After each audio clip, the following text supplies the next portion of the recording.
Dear colleagues, good afternoon. We still have a couple of minutes. Can you hear me well? Those who would need interpretation, you can see in the bottom of the screen the sign of globe interpretation and tune to Armenian, English or English-Armenian interpretation. Hope you can hear me well. Yes, yes, yes. Okay, good. Yes. Just 3 minutes and we will start. Thank you.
Good afternoon. Barior, dear colleagues and dear friends. Welcome to Erasmus Plus information webinars devoted to Erasmus Mundus and Jean Monnet actions. My name is Lana Karlova. Together with my colleagues Edith Soromonian and Anita Rosyan, we are representing National Erasmus Plus office in Armenia. Around 2 weeks ago, the launch of new phase of Erasmus Plus 2021-2027 was announced. It's a big news for all of us, and we are in the beginning of the 7 years of journey. Մենք 7 տարի տևողությամբ գործընկերության գործակցային հարաբերությունների մեկնարկին ենք եւ զարգացման մեկնարկին։ A very international audience. Now we have in total 128 participants, and my thanks to National Erasmus Plus offices, my colleagues, to spread out information of this 2-day event to the higher education institutions. So hello, the countries of Eastern Partnership, from Russian Federation, and from Middle Asia. We all are very missed our live conversation meetings and traveling. Yes, of course. And this awful situation, we do hope that it will be very soon be over. So we should wait a bit again. But I would say that we have interpretation. We already noticed in the below of the screen interpretation, Armenian, English, English, Armenian. And you can see our panelists, our guest speakers. They can share their presentation and give their welcome words. But all attendees, we all can raise your hands, having some questions, or using the chat room. Please do that. And very important, please keep your mics muted to avoid any voices and noise. Today agenda, we have welcome speech, and then it will be presentation on Erasmus Plus international dimension. Despina Cristandoni will talk about Erasmus Mundus Action, about joint masters and about design measures. And we will listen to Georgian case success story from Ilia State University. And it will be the last presentation, program accreditation perspective from the National Professional Education Agency for Quality Assurance in Armenia. But now I'm very, very pleased to give the floor to the Mr. Gonzalo Serrano, the head of the Cooperation Department of EU Delegation to Armenia. Please. Thanks a lot, Lana. I hope you can hear me and see me. Is that correct? Great. Right. Thanks a lot indeed. Good afternoon to everyone. Also on behalf of Ambassador of the EU Delegation, Ambassador Victorine, who cannot join us this afternoon. Indeed, we are very eager and excited with the organization of this 2-day event in terms of sharing with you new updated information about the Erasmus Plus, and notably all the innovation that is coming with the new cycle post-2020, looking into this new period up to 2027. In that context, indeed, very glad also to have our colleagues from Brussels, from EICA.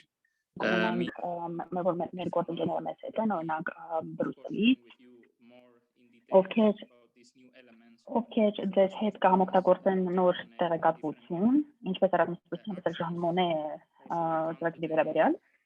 With the participation of our friend and partner, Deputy Minister of Education, Science, Culture and Sport, Artur Martirosyan. Good to see you again. Thanks a lot for your important support to the Erasmus Plus program and well beyond on many other areas of cooperation between the EU and Armenia. Glad also to hear that we are having participation from other countries in the region. I think notably Georgia and Ukraine. I now heard Lana also from Russia and other regions. I think it's always very much welcome and positive to have the opportunity to hear from other countries, maybe where the programs are a bit more advanced, and we have the opportunity to hear, to exchange with them, and to learn best practice and lessons learned. You know, the good one and sometimes the not so good one. Also, very happy to have this event during this month, during these weeks. As you know, also recently we got our comprehensive and enhanced partnership agreement entering into full force between the EU and Armenia after the full ratification of the 27 member states. And this will bring our cooperation, bilateral cooperation with Armenia to a new level. And also, of course, in the area of education, vocational training, and youth. So in that context, indeed, our hopes and expectations about these new Erasmus Plus programs and notably the new call for proposal are very much welcome. I don't want to get into the details of the new features of the programs, because as I said, we will have our colleague from Brussels, Mrs. Christandoni, in charge. But let me just highlight a couple of elements that are very important to this new Erasmus Plus framework and approach, which is the importance in terms of new proposals, initiatives, and ideas, the importance of the green and digital elements. This is sort of buzzwords, as some people say, very high priorities that we have within the European Commission, not only for our partners like Armenia, but also within the European Union and the member states. So I would definitely encourage you to come up with proposals, ideas, with partnerships, looking into these specific areas of green and digital. As I said, this is something Deputy Minister Marti Rosian knows very well, that we are now at high level, political and technical, also discussing with all interlocutors in Armenia, in the government, but also in the business community and in the civil society. We have, maybe you have heard this concept of the Green Deal, and now it's more, of course, in this new COVID-19 context, we are talking more about the green recovery, and the same can be applied to the digital agenda. I think we need to explore and identify opportunities under this broad green agenda and digital agendas to identify, as I said, new opportunities for cooperation and to support the recovery of our economies and our societies. So I think this is a bit of a hint, a bit of an advice I wanted to hear you, to share with you, because I understand that we have already almost to 140 participants today, and is increasing. I will leave it here again. Thanks a lot for joining us today. Congratulations, Lana, and the team for such an attendance and and good organization. And indeed, from the EU delegation, we are here always to help in terms of the dissemination and communication about the new perspectives of Erasmus Plus and Jean Monnet activities. So I will leave it here. Over to you, and thanks a lot again. All the best. Thank you, Mr. Serrano, for the warm wishes and for the good start of our event. Absolutely right. The European Commission will stress and widen the new phase of the program to do it much more greener and digital and inclusive. Thank you. And the floor is given to Deputy Minister of Education, Science, Culture and Sport, Mr. Artur Martirosyan. Please. Thank you. Good afternoon. Distinguished Mr. Gonzalo Serrano, dear guests, colleagues and friends. That's my utmost pleasure to participate to this online event organized by Erasmus Plus office in Armenia. I want to express my gratitude to Lana Karlova and her team for organizing this event. I want to say that here at the Ministry of Education, Science, Culture and Sports, we do highly appreciate the European Union efforts on broadening the collaboration between the European Union and neighboring countries via education, training, sport and youth. And Erasmus Plus program excellently suits to this purpose. It has already proved that it's really like serving to the utmost impact.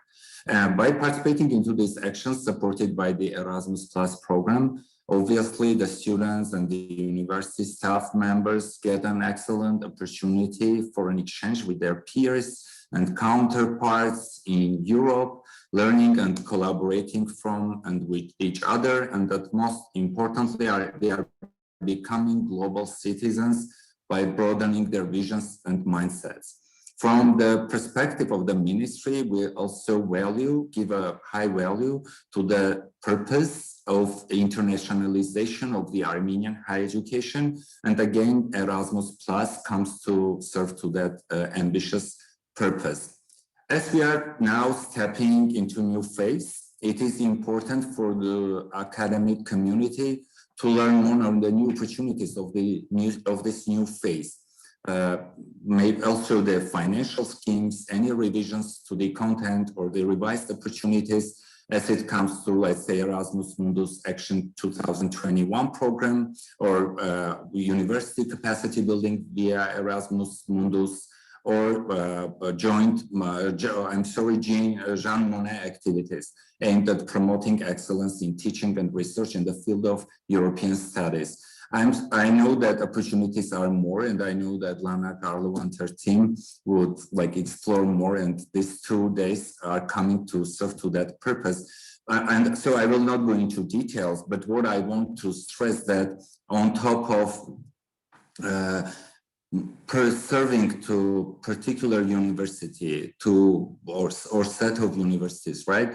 There are a couple of projects that are serving to the entire system. And for example, the work-based learning, streamlining work-based learning into across all tertiary education, or the Study in Armenia website, through the Boost program, and a couple of others. So what I mean is that it's not just one single project for one or two or couple of universities, which again is very ambitious and important, but that serves to the entire education system. And as FYI, the internationalization of the Armenian higher education is one of the key highlights of our education strategy. We are currently in the process of development. Also taking the opportunity, I want to add that from our end as the Ministry of Education, we will keep encouraging our universities, our academic staff, our students to be more and more active. We really have the ambition that we will have one of the high numbers in Eastern Partnership countries, and we will use our tools also to promote the opportunities through our website or through our Yeritayim website and any other means that Erasmus Plus office in Armenia deems appropriate to spread the word, to make sure that people are informed, are capacitated to to actively participate in this beautiful project. So I will stop here. Also, we'll just thank in advance all our guest speakers from Brussels, from Georgia, Ukraine, Kazakhstan for their willingness to share with us their own experiences. And I hope we will, all this will be eventually translated into higher numbers of joint projects with all of us on board. So thank you, and I wish you a productive day for today and tomorrow. Thank you. Thank you so much, Mr. Martirosyan. You're stressing so many issues in the flow of Erasmus Plus 2014-2020. Now it's a new phase. And of course, we seek the better results we have from capacity building projects, and not only from mobility programs, Jean Monnet activities and others. And now we are doing the impact study together with higher education reform experts. It's a very, very important study with all our countries, partner countries, they are doing, some regions. Seeing what the level of impact on the institutional level, individual, professional level, and the system level, all the already ended projects already have their influence. So we hope that the study will be ready in a couple of months. So we'll see. But many projects still ongoing, and we should be stronger and should be together achieving real good results. Thank you so much for your words. And now it will be presentation on the international dimension of the Erasmus Plus. Just 1 second. We all know that we started already, many countries of our region, we started our partnership, our cooperation with European higher education institutions since 90s. Since 93, Armenia, Georgia, 95, since 2014 we have that Erasmus, what we have now, but Erasmus program was very, very well known since 80s in the European region. And it was touched only higher education that time. But through all the years, the program widened, and now it included not only education, all the levels of education, but also vocational education and training, youth and sport. Just combining, the European Union combined into the one single program all previous initiatives of European Union, as Leonardo da Vinci, Grundtvig, Comenius, Youth in Action, Jean Monnet, other programs as well. Now this is the one Erasmus Plus program, big, very wide program. And it gives opportunity to individuals, to institutions, associations, different kind of organizations to implement their activities through programs, through projects, through individual study travels. And this is communication and cooperation between the member states, EU to EU, and the program has very wide dimension, having this international cooperation. Within the new period, the budget is almost doubled. In the previous phase, 14-20, it was 14.7 billion of euros, and now it planned to have 28 billion for supporting mobility and learning. This new phase is built on the previous program. It's not so many changes, but you will see ahead what kind of changes we expect, and some frames of for writing applications proposals. The new phase is also more international, covering not only higher education for our countries, for partner countries, but also vocational education and training, capacity building in sport, etc. We have the division between program countries and partner countries. You see the blue color, so member states and associated third countries. Member states, 27 countries, plus 6 associated third countries.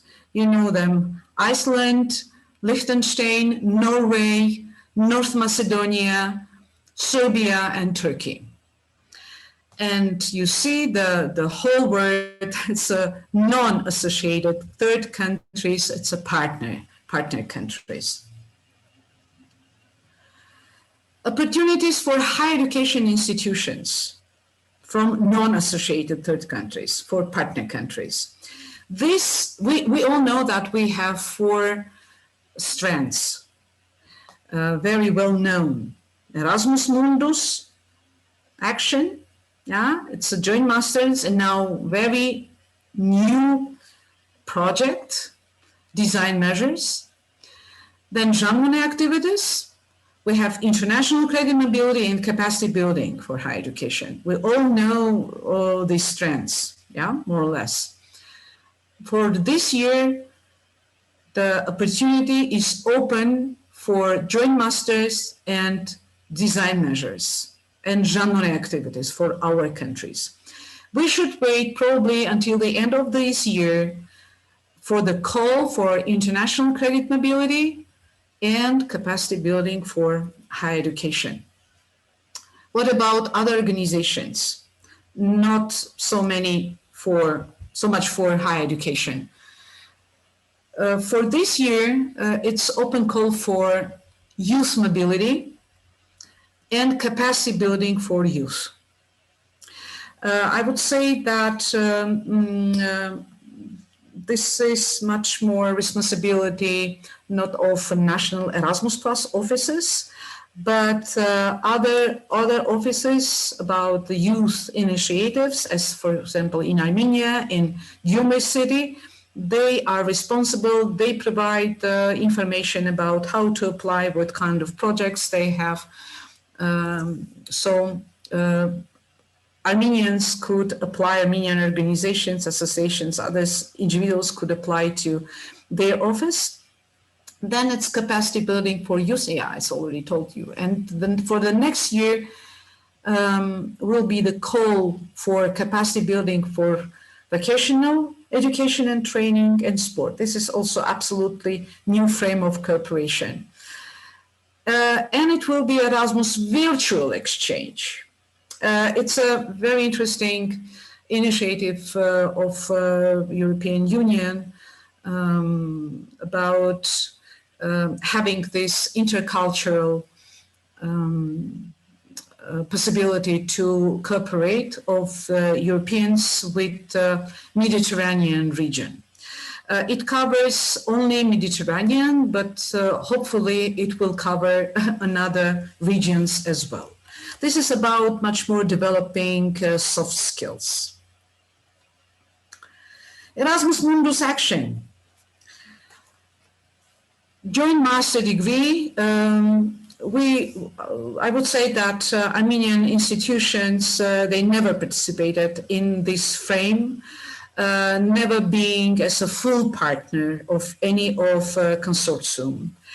But this is about jointly developing and jointly delivering and jointly recognized of the master courses, which could be offered by consortium of 3 full partners from at least from 3 different countries, and at least 2 must be EU member states or associated third countries. And it will be very attractive for the students worldwide receiving EU-funded scholarships. Duration for this cooperation, it's 6 academic years with at least 4 editions. And each master program could last from 1 year until 2 academic years, having 60 or 90 if it will be 1.5 years, or 120 ECTS credits, with a possibility to studying at least at 2 institutions from different EU countries. Institutions from all over the world our partner country institutions, they may submit a proposal on behalf of that international consortium. This is also very important for our institution, that they could also have the opportunity to submit the proposal. The new format, design measures, and I think that our institutions from Eastern Partnership, from Russia, from Middle Asia, they will be very, very interested, and other regions, of course, they will be very interested with the absolutely newly developed application, design measures. This is sub-action, like preparatory activities for the joint master program. But it has independent call for proposals, the joint master and design measures, different independent lots. Here is also involving at least 3 full partner higher education institutions from 3 different countries, and 2 at least should be from 33 program countries. Yeah? 15 months duration of the project. And again, our partner countries and of course program countries may submit a proposal on behalf of the international consortium. Jean Monnet activities for this year, we only have for teaching and research, creating models and establishing chairs and setting up centers of excellence. And we will expect the policy debate with academic world projects through networks and projects. Tomorrow, we will talk about this European integration studies projects our institution could apply for, and our colleagues from Armenia, from Georgia, from Ukraine and Kazakhstan will share their knowledge and their experience. So Jean Monnet activities will be tomorrow with details. International credit mobility, so popular and so attractive cooperation, much more bilateral cooperation between program countries and partner countries. You should know that it's a short-term studies for study abroad and trainship from 2 until 12 months for the students on the level of bachelor, master and doctor degrees. For staff, this is 2 opportunity to be trained, to have the training, or having teaching responsibilities, duties, from 5 days until 2 months.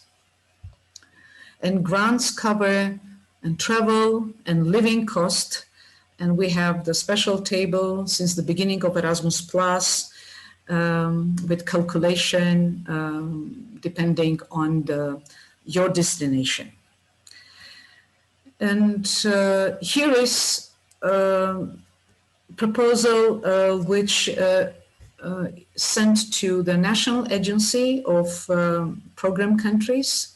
Partner countries is not able to make application to apply.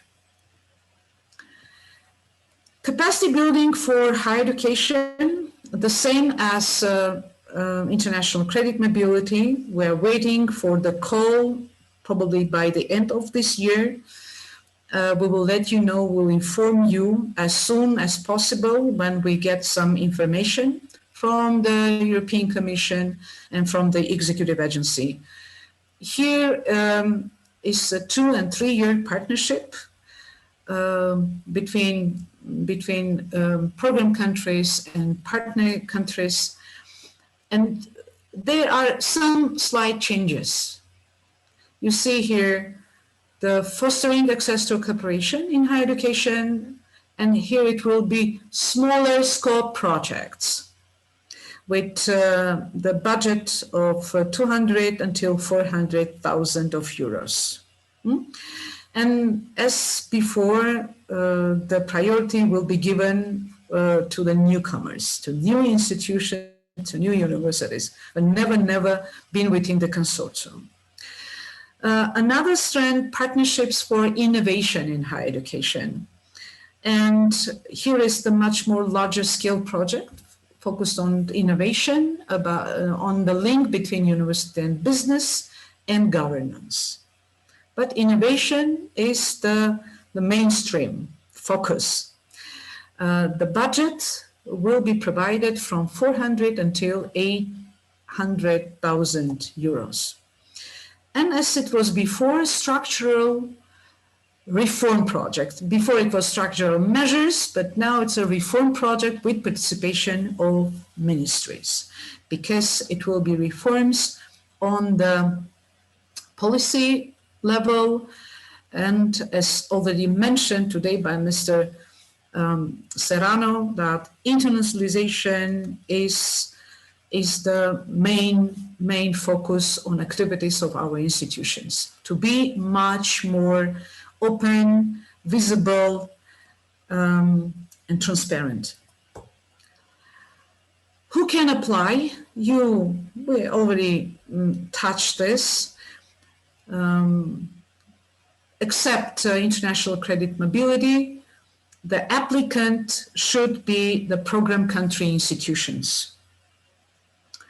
They apply to their national agency, and the national as a decentralization, as national central agency having the panel of evaluation.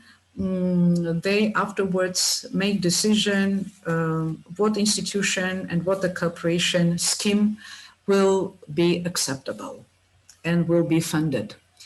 All others, Erasmus Mundus Action, capacity building in higher education, and Jean Monnet activities, all the proposals will go to the Executive Agency for Education and Culture. Now it's a new name. Executive Agency for Education and Culture. And when to apply? We have very shortage of time. For Erasmus Mundus, joint masters and design measures, the deadline is 26th of May at 5 o'clock Brussels time. In total, we expect 25 joint master projects and around 36 projects of design measures, 36, with, if I'm not mistaken, about 118 million in total for these sections. Jean Monnet activities, the deadline will be the 2nd of June, again 5 p.m. Brussels time, and around 16 million euros for modules, for chairs, and establishing of centers of excellence. We hope that many projects will go to the executive agency from Armenia. Unfortunately, in comparison to our colleagues from Eastern Partnership, we have not so many projects, and we encourage our institutions to write or to improve their previous submitted projects. The next year call, and it will be confirmed, call for international credit mobility and capacity building for higher education. So, and budget will be determined, and the deadline for submission of application, probably it will be in February. You all know about this Bible, the guide of the program, where you can find all detailed information. Our office could give around 5 exemplars. Please call us or write and pick them up. But it's a very, very limited. It's a huge volume, you know, and please be very quick and pick it. So this is the last slide, I would say, and this is more information about the program guide and about call for proposals. You can see here the links. Erasmus Plus, please follow this information on the Facebook, and Erasmus Plus on Twitter. And all the information you can ask our office, writing us or calling us. We would be very glad as soon that we put our information on the website. And please follow us, NeoArm, through the Facebook and through Twitter. So thank you for your attention. And if we have questions, you can raise your hands or write questions in the chat room. Please, do we have questions? We have a question from Konstantin Siopu, if I'm spelling correctly. I will now allow him to talk. Okay. Please, you can ask your question.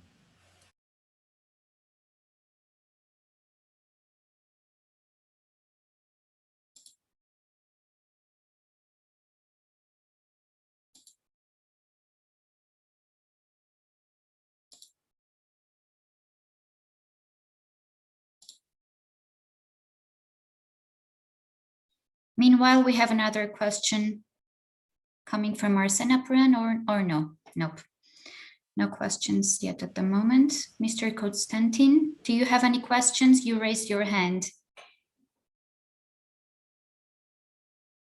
Please unmute yourself and ask your question.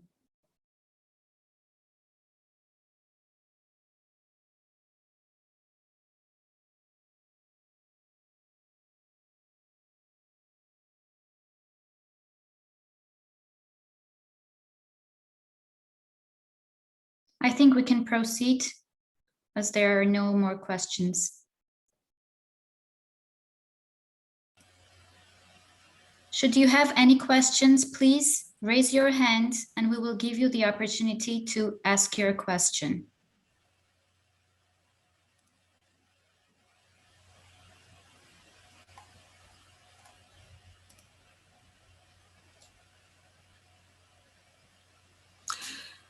I think more detailed information, it will be given right now. And if there is no question, just not waiting so long, because we are all here within one room. And of course, I'm here and I could, if I could answer questions from our auditorium, it will be my pleasure. I think that the floor I could give to our colleague from Executive Agency of Education and Culture, Despina Christadoni. Hello, Despina, so nice to see you. I hope that your colleague Dagmar Hopske also together with us today. So nice. So you can share your presentation with us, and I hope that your very precise, very detailed presentation will raise many questions from our audience.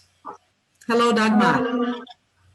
Hello. Thank you, Lana. Good afternoon to everyone. Thank you very much. As you can see, I am joined by my colleague Dagmar Höpke, and I'm Despina Christodoni. And just to start, I would like to say thank you to Lana for organizing this event and also for inviting us, for your kind invitation. We are very happy to be with you today. I will try now to share my screen so you can see my presentation.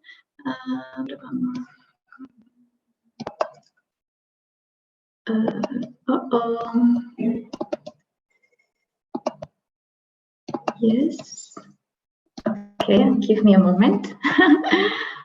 So, I hope you can see everything. Yes.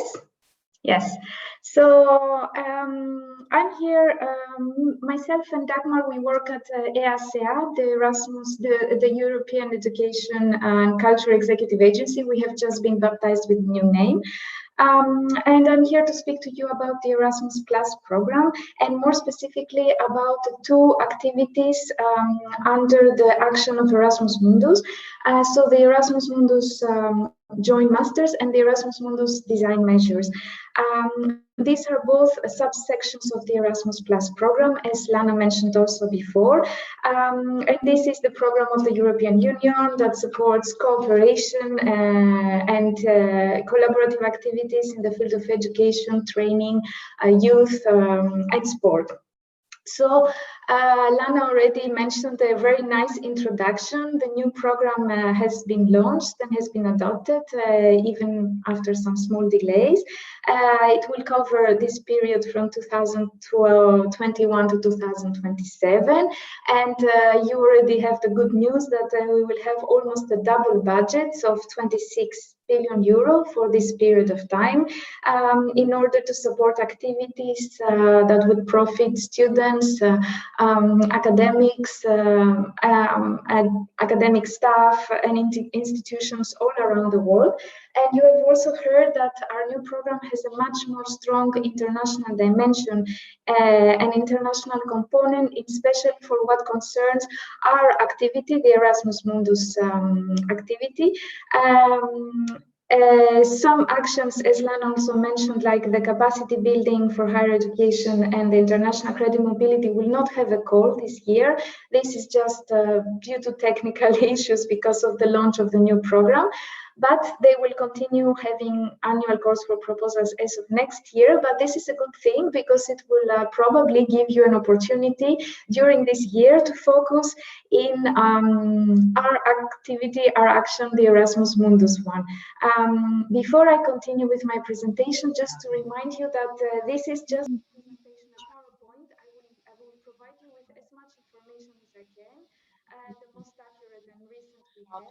But when you prepare your proposals, if you're interested to do it, please base yourself on I mean, you can consult my presentation, which I think it will be available for you. Also with the correct here logo of our agency, which changed name. But limitations are mainly on the main legal documents, which is the program guide and the core proposals. So here, just to say as an introduction that that's the new phase of the Erasmus Mundus action, which is, of course, the focus of my presentation. It's we have future aims, which are mainly to make our activities more simple and more flexible for the in their implementation for the international institutions that will participate, and also to increase the possibility for institutions from all over the world and students worldwide to participate. So this activity is becoming more open. We focus a lot more in the future on the notion of sustainability, how to explore the possibilities to give the potential to the Erasmus Mundus projects to be more sustainable, and of course with a higher budget that we have available for us, this is becoming also a little bit more generous and hoping that it will give many more opportunities to students and institutions. Of course, we are not starting from the scratch. We are building upon the experience, the successful also experience of 30 years of the Erasmus program, which is, let's say, the ancestor of our program, that funded more than 4 million European students and give them the opportunity to be mobile and study abroad.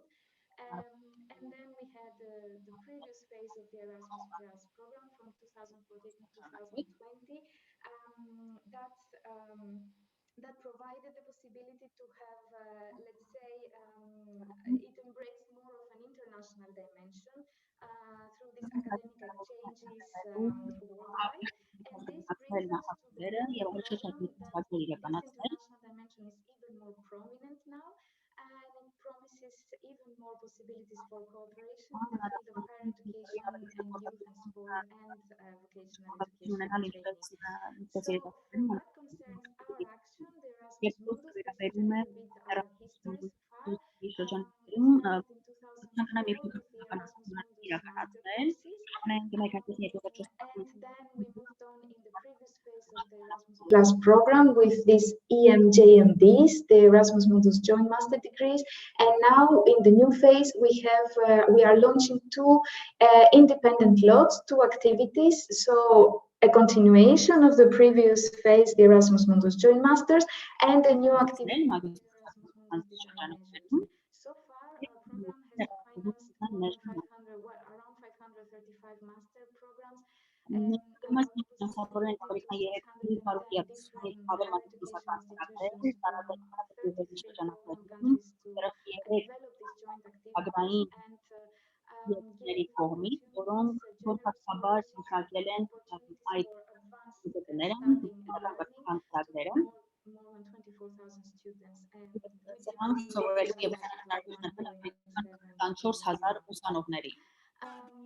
Christina, I'm sorry very much. I'm sorry.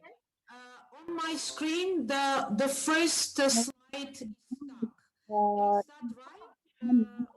what? Because we see that on the left side all these slides, but unfortunately we can see the only first one. Am I right?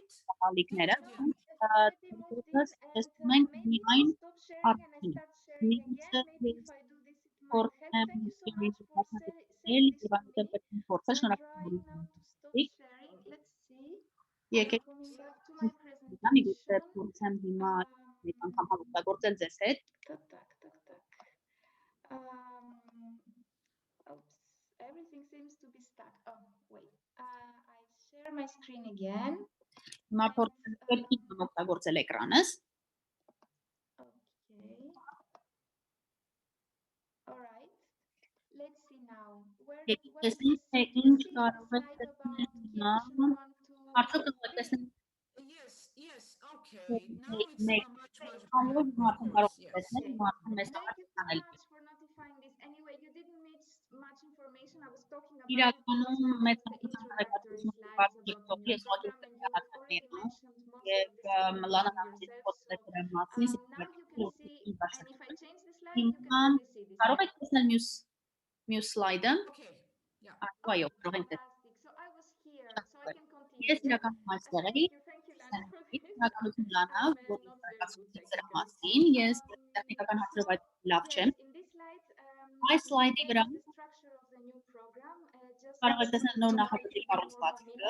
where we are standing in it. It has 3 key actions. In the past, the Erasmus Mundus Joint Master Degrees were here in the key action 1, as you can see, under learning mobility of individuals. And now we are moved under key action 2. This action supports activities and partnerships for cooperation, innovation, and partnerships for excellence.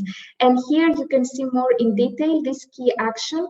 And you can see that in the lower part of this arrow, these are the activities for cooperation and innovation. And these are projects that are managed by the Erasmus Plus.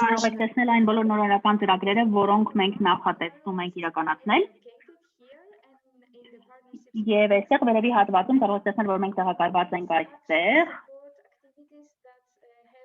Եվ այս key action 2-ի նախագծում մենք փորձում ենք թիրախել այնպիսի ծրագրեր, որոնք միտված կլինեն նաև գերազանցության գործակցային նախագծերին։ Ինչպես արդեն նախկինում ասեցի, մենք 2 անկախ հնարավորություններ ենք տրամադրում։ Մի կողմից մենք ունենք Erasmus Mundus համատեղ մագիստրոսական ծրագիր, որը նախկին գոյություն ունեցող նախագծի ավելի բարելաված տարբերակն է։ Մյուս կողմից մենք ունենք նոր գործողություն, որը անվանվում է, որի անունն է Design Measure։ Եվ թերևս 2-ի պարագայում էլ մենք կունենանք ընտրության միևնույն վերջնաժամկետները, բայց ևս մեկ անգամ ուզում եմ ասել, որ մենք խոսում ենք 2 անկախ նախագծերի մասին, այսինքն եթե օրինակ դուք դիմում եք Erasmus Mundus Design Measure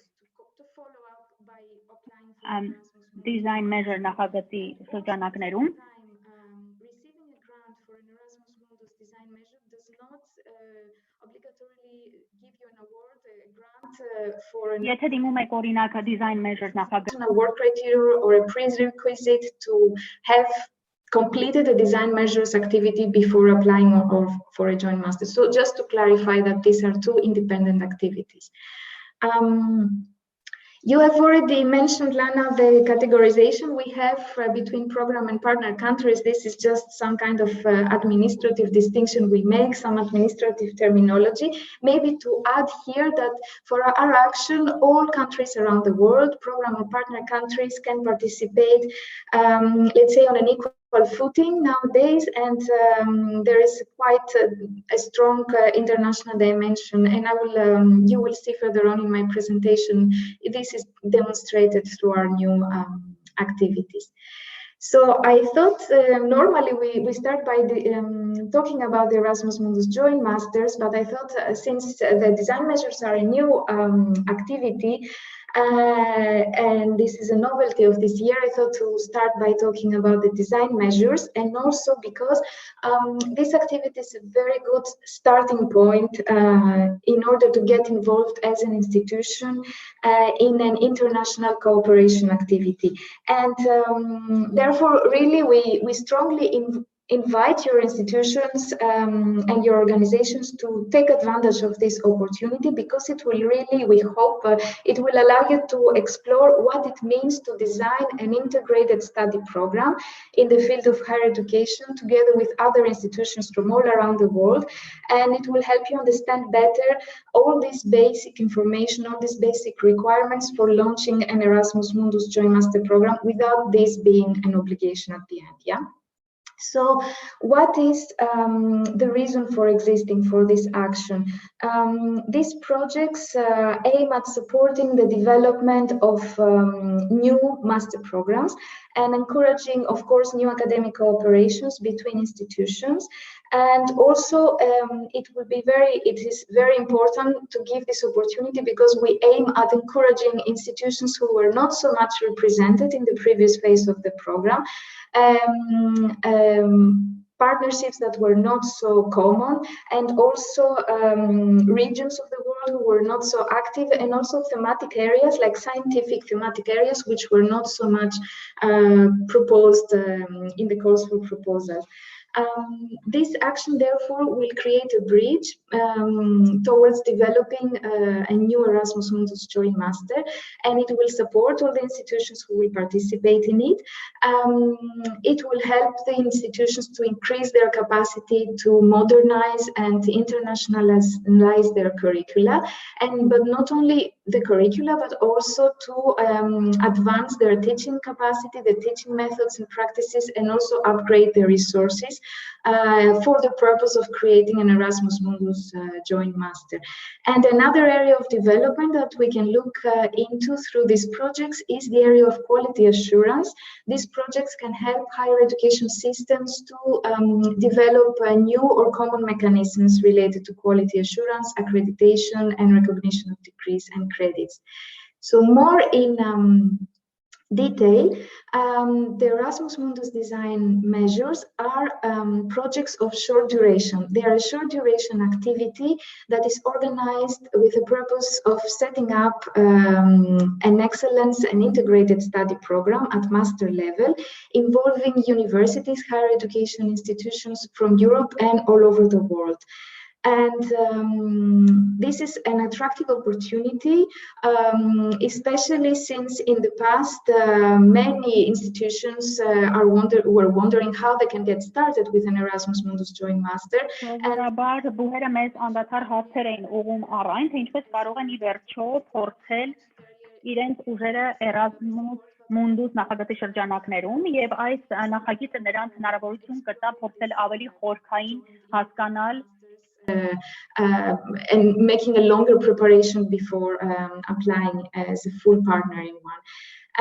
So the design measures will be initiated and sustained by one beneficiary. This is a one beneficiary activity, yes. And this institution, who will be the main beneficiary of this activity, will be responsible for setting up contacts and creating collaboration activities with a group of other higher education institutions around the world.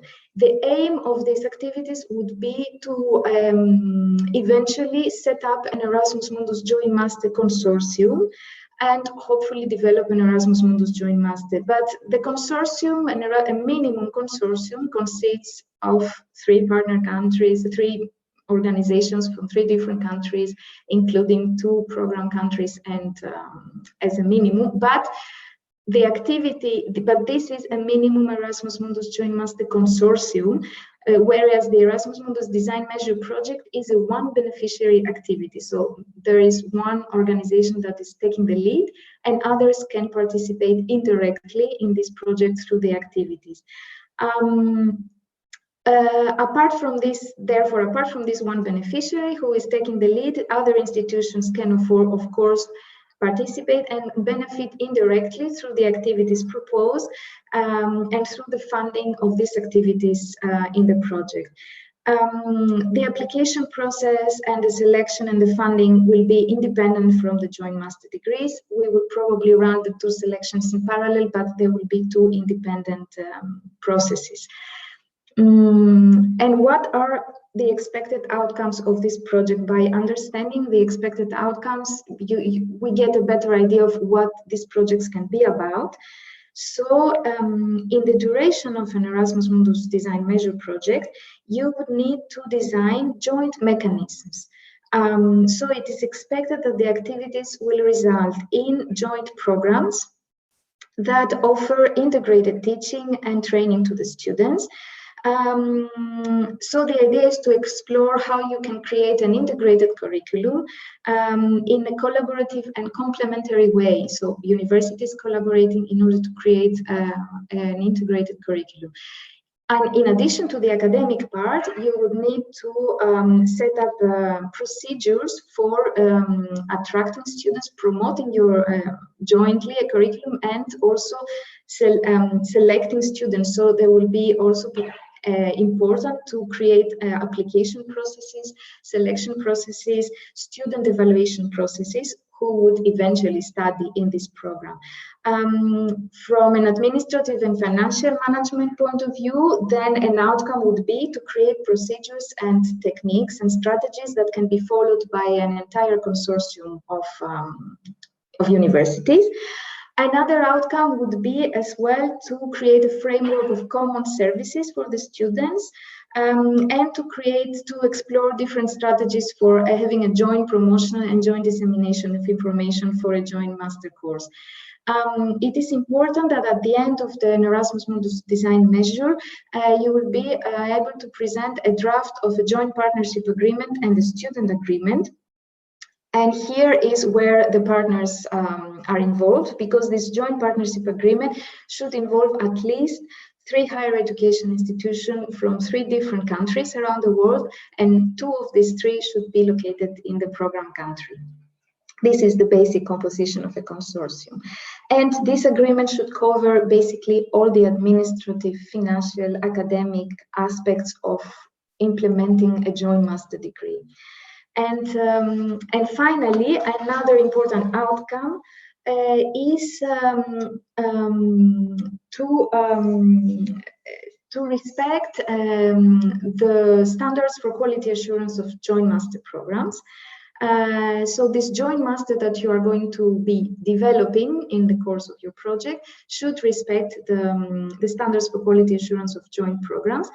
And therefore, in the course of this preparation, you should launch the preparation for accreditation of a joint degree, or a policy for a joint degree, or explore different accreditation processes, and also, if possible, and if it is interesting for you, explore the possibilities offered by the European approach for quality assurance of joint programs, if this is interesting, or if you want, through this activity, you can gain some expertise in this in the European approach. So I will just very briefly say, for those universities who are complete newcomers and they would like to know what is the joint master program that I'm talking about all this time, is that it is an integrated curriculum. So it is a master degree based on an integrated curriculum that is created by a consortium of higher education institutions, and it is created jointly. So all the processes, all the procedures involved for running a master program, from creating the curriculum, accrediting the program, inviting the students, creating a selection process, selecting the students, admitting them in your course, running your course, teaching your course, and everything has to be done jointly. And then this program has an outreach, an international outreach, so it attracts excellent students worldwide. A big part of the students receive a full-time scholarship, and there is a compulsory physical mobility component for the students. They have to study in 2 different higher education institutions within the consortium. Therefore, the students may be physically mobile throughout the studies, but they have to have the sense that they are attending one single master course. So this is the notion of the joint master program. And of course, at the end of the study, it delivers a joint degree or multiple degrees or a combination of these joint or multiple. So when you would like to revisit my presentation after today, if you want to look deeper into it, these 2 slides, the expected outcomes of the design measure and what is the joint master program, you can look at them a little bit together because one is related a little bit to the other. As I said before, the Erasmus Mundus design measure is a one beneficiary action, a one lead applicant who will initiate contacts with other organizations and create these collaborative activities. In practical terms, what it means to be a one beneficiary action, it means that if your proposal is approved, this one beneficiary will sign a grant agreement with our agency. Whereas, to make you understand, if you have an Erasmus Mundus joint master proposal, this is a multi-beneficiary action, which means that there is one organization who is the applicant and he is the coordinating organization of the joint program, and then the other partner institutions are co-beneficiaries of this proposal. So this is the difference. Yeah, the design measure is a one beneficiary, mono-beneficiary action. It has a fixed duration of 15 months, and this is not, it's a random number, because we have organized this time slot to allow to the organizations who will participate, after the end of this duration, after the end of the 15 months, they will have enough time to prepare an application proposal for a joint master program and to submit it. So it will be, like, time-wise very harmonious, hopefully. And then there is, in terms of funding, there is a single lump sum EU grant, and the contribution will be of 55,000 euros for the entire duration of the activities, and the costs of this will be linked, and this will cover costs and activities linked to the setting up of a new joint master program. Any higher education institution around the world from program and partner country can apply. This means that higher education institutions from partner countries can take the lead and be applicants in this activity, and of course demonstrates, as I said before, this international cooperation and dimension of our new phase. Therefore, here is the moment where we encourage you, in case you want to explore this action and in case you want to explore the joint master programs and give it a go. This is a great opportunity for your institutions to get involved and to delve in all the specificities of what it means to set up a joint program. On the other side, of course, I want to clarify that being applicant and leading a program like this, it also requires a lot of responsibility. I don't want to pass the message that you should obligatorily submit an application. You can also be involved in this activity as a partner, and it will be equally beneficial. So in overall, my general message is, yeah, take advantage of this activity either as a lead applicant or as a partner. The call for proposals, the general call for proposals that is launching the Erasmus Plus has been published, but the call for proposals for the design measures and the joint master degrees is expected to be published by mid-April. At the moment, we have the deadline of the 26th of May, but I want to warn you that depending on the publication of the call, this deadline might change. We hope that it will not, but it is a date to be confirmed. And we have €2 million available, and hopefully, and approximately this will finance 36 projects. So this was the first part of my presentation for the design measures. I will take maybe questions about the entire part at the end of the presentation. And then maybe I will continue with the joint master degrees, and then we can have time for questions and answers. So I've already explained a little bit briefly and quite a bit fast, I hope not so fast, what is the Erasmus Mundus Joint Master Degree.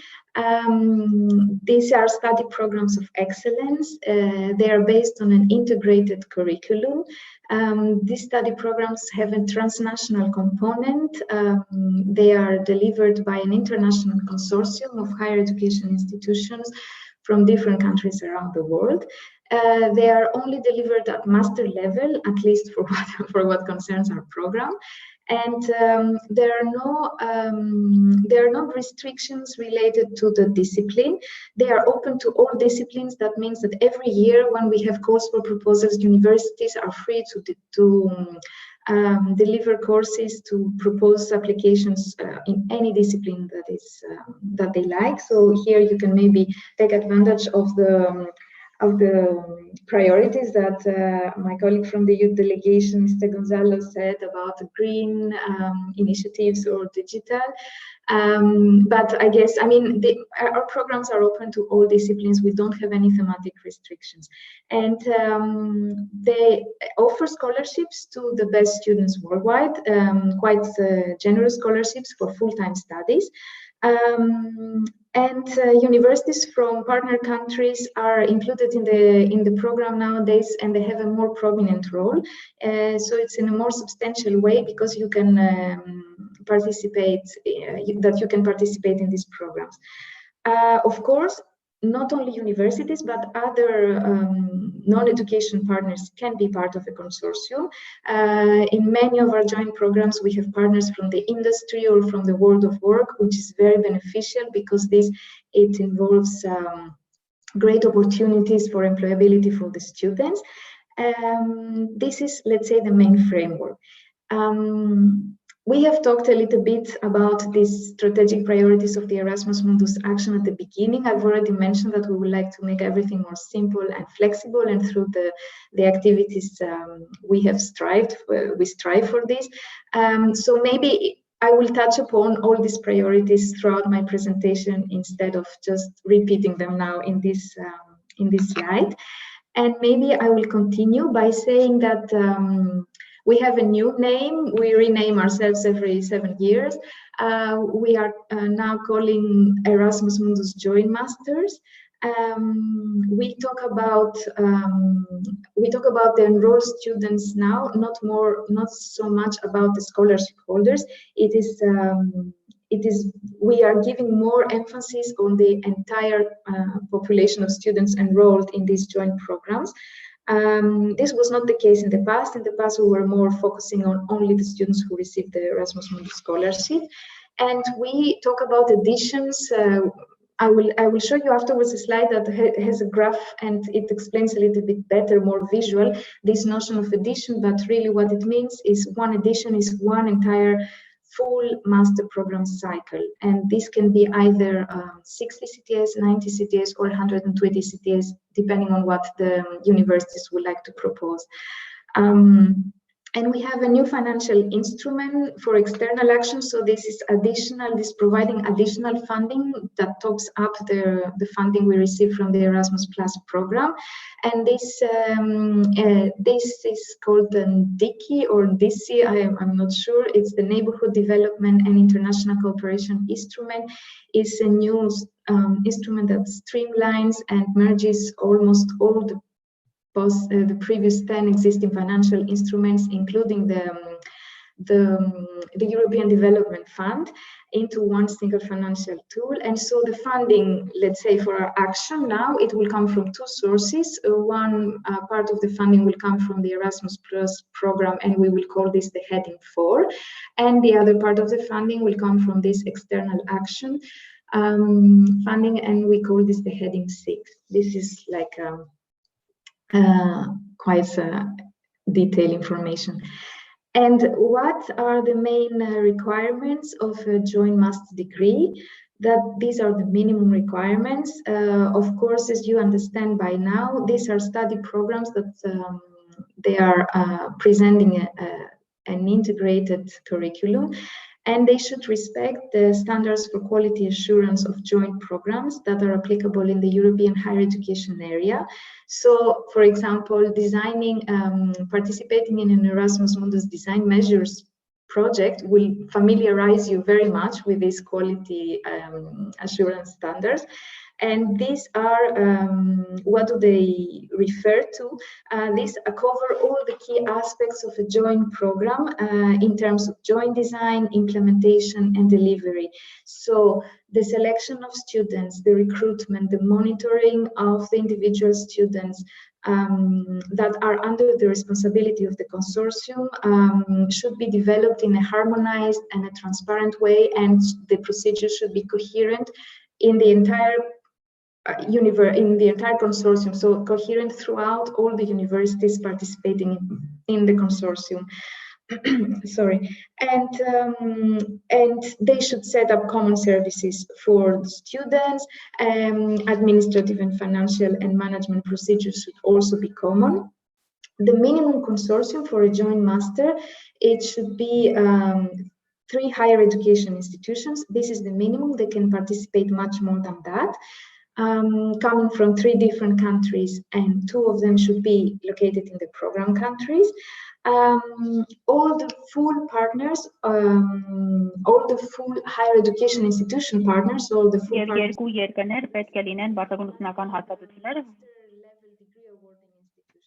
Եվ մասնավորապես նրանք պետք է ունենան կրթության երկրորդ աստիճան, մասնավորապես այս ազատությունները պետք է մագիստրոսական ծրագրեր իրականացնեն։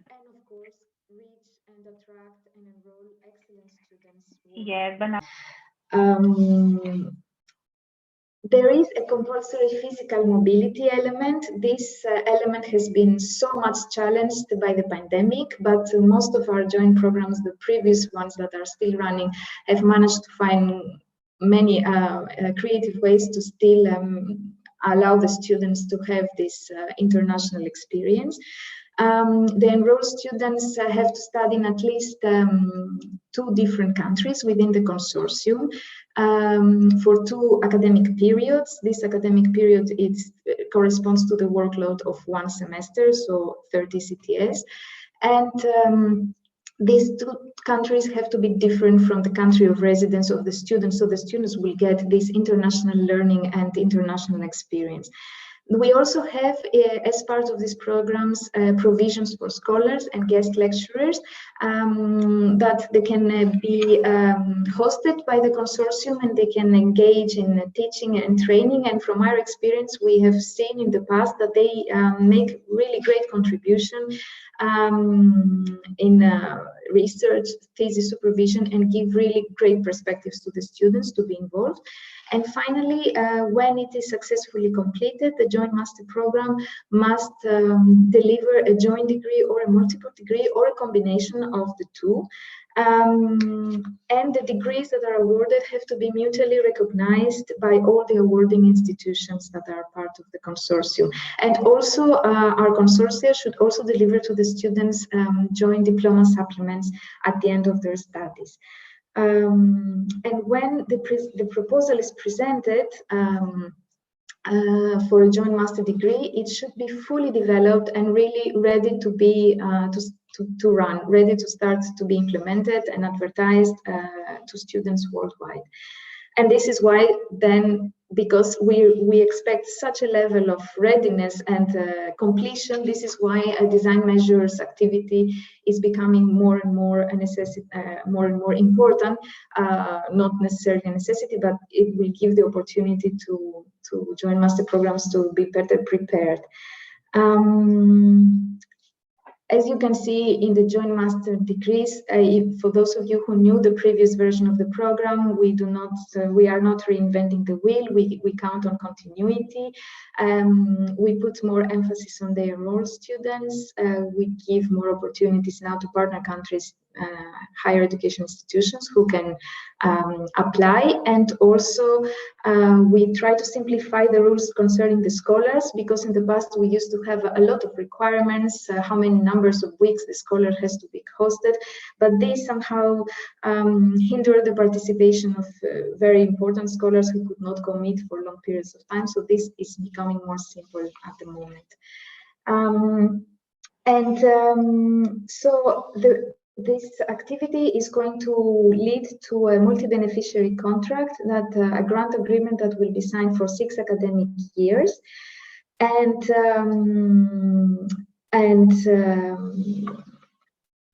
so you need to run at least 4 master editions as a minimum. You will be committed to run, and also to enroll a certain number of students per project.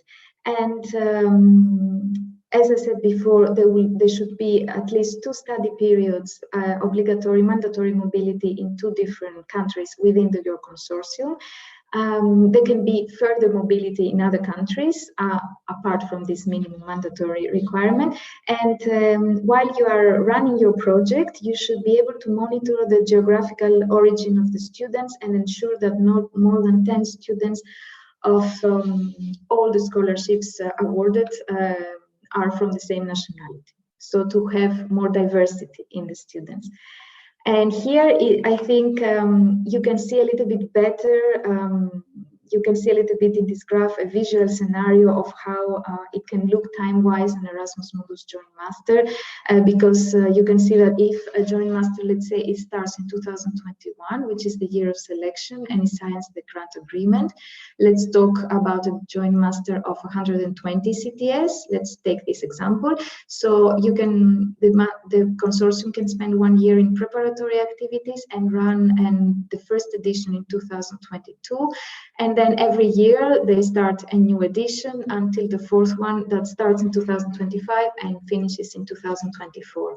And within this time frame, you have different scenarios. Without a preparatory year, you can run 5 editions, or you have all the different possibilities also for the 60 CTS. I think it explains a little bit better what it means to run the Joint Master Program for 6 editions. Who can take part? Any private and public institution and organization located based legally in a program or partner country can take part. The big novelty is that organizations from program and from partner countries can be applicants at the same footing as organizations from program countries. For organizations from from higher education institutions from partner countries, they would need to submit a valid ECHE, which is the European Charter for Higher Education. Partner country or universities and institutions do not have the ECHE, but they are requested to commit to the principles of the ECHE, and the way to demonstrate it would be through the partnership agreement. The academic study program that you propose has to be accredited at the application stage, and the higher education institutions, the universities from program and from partner countries, they have to completed the accreditation and evaluation processes of their masters at the time of applying. Again, we have here the composition of the minimum consortium, which we already repeated many times: 3 higher education institutions from 3 different countries, at least 2 located in program countries.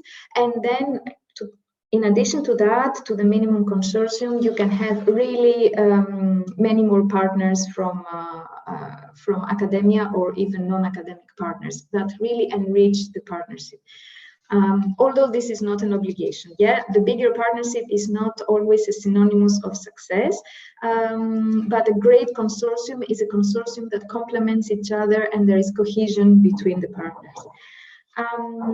How I've tried to gather some information about how universities from Armenia have participated so far in the joint master degrees. You can see here that we have received in the past 13 proposals that involved institutions from Armenia, and out of these 13, 5 were selected. And in the left part here, I have included the information about these 5 joint master degrees of the previous phase of the program. As you can see, in the 4 of them is the Yerevan State University that participated. In all cases, the participation was as an associated partner. And you can see here what I was talking about before about the disciplines. The disciplines in just these 4 or 5 different examples, they range from politics to nuclear applications, paleontology, or analytical chemistry. So we have such a great variety in Erasmus Mundus. And so, yes, this is like an encouragement from, you have already started participating as associated partners. So some institutions have already got, let's say, an initiation into this project. So maybe this will be now a good opportunity to take a step forward and participate as full partners. How about the students? The opportunities for students are also very good because the program is open to students worldwide from all over the world. For what concerns our program, we have 2 only requirements for the students: that they have to hold the first higher education degree. This is the equivalent of a bachelor in most cases, and also that they should not have benefit from an Erasmus Mundus Joint Master Scholarship in the past. Of course, the institutions who run the joint master programs, they put their own academic requirements for their own students, yeah, in order to be able to select the excellent students who would be fitting into these joint programs. The best students can benefit from a full-time scholarship, which is quite generous. And also here in the link below, you have the link to our catalog. Our catalog contains the links to the websites of all our ongoing Erasmus Mundus Joint Master degrees, the programs that have been funded in the previous phase and they are still ongoing. And it is quite interesting to visit this link. For those of you who come from institutions, you can somehow find some examples there of how these joint programs were structured and also how they are running their joint selection procedures for the students. And if you want to give this information to students, they should know that through these websites, they have access to all these master courses which are offered and are running, and they have access directly to the selection platforms of these master courses, and they can apply directly to them. So the students do not apply to our agency, they apply directly to the joint master programs. Again, I try to gather some information about students from Armenia who have benefited from the scholarship, and there are quite a few. And I think you should also know that for our program, the students are the best ambassadors. So you could like to locate maybe some of them and find out about their experiences. There were 65 students and 47 received the grant from the overall budget of the Erasmus Plus program, and 18 received the grant from the additional budget which was reserved for the region. So this is quite okay. This is quite a good number already. And hopefully in the new phase, these numbers will increase. And so I will spend another 5-10 minutes to talk about the grant, the funding rules, and then we can have questions for whoever wants to ask more information or clarifications. So in the new program, we try to propose a simplified funding mechanism comparing to what it was in the past. We have now one simplified EU grant that it has, let's say, two main targets. One part of the grant is going to benefit higher education institutions, and one part of the grant is going to benefit the students. There are three components that constitute this. Այն բաղկացած է 3 կոմպոնենտներից՝ մի կողմից մենք ունենք ինստիտուցիոնալ ծախսեր, որը հնարավորություն կտա ասացություններին ծրագիր իրականացնել։ Մյուս կողմից մենք ունենք կրթաթոշակներ եւ երրորդիվ մենք ունենք հավելյալ ֆինանսավորման միջոցներ, որոնք ավելի թիրախում են անհատական կարիքները։ In the beginning of my presentation, and this was not the case in the previous program. So as you can see, what are the differences from the past? We have only now 3 types of unit costs. Maybe in order not to confuse you, maybe I can just explain the budget, and then all this information is going to be mentioned in my following slides. Yes, so let's see. You can see here that you can see, let's say, a comparison between what it was the budget for joint master degrees in the past, in the yellow, and you can see in the blue what is the new funding rules for the new Erasmus Mundus joint masters. So in the past we used to have, in the past we used to have different types of cost, installation, travel costs, and subsistence, and there was it depended whether the student was coming from a program country or a partner country, and so the amounts were varying depending on whether the student's nationality was or whether the student was located more or less than 4,000 kilometers. It was quite complex. Now all this has been unified. My gosh. In one box, so the student will receive a stipend of 1,400 euro per month, and this is supposed to cover also their cost for travel and the cost for subsistence and relocation. Of course, the students who are non-scholarship holders, they will not receive this amount. But the good news is that the grant is going to be equal and the same for partner country students and for program country students. So this is an incentive for more students, let's say, to enroll. Another novelty is that when the students are studying in the country of origin, they will be able to receive the stipend, and this will not be discontinued. In the past, this was not the case. When the students were studying in their country of origin, wherever it was, their grant was discontinued. And for the institutional part, again, we had the distinction between program and partner countries, depending of whether the students would come from. This would define how much the consortium would get as participation cost. Now, and then we had another category for the management lump sum, which was 20,000 euro per year for the preparation of the joint program, and 50,000 per year for the intake, for each intake. But now all this has been summarized to the amount of 750 euro per month per student.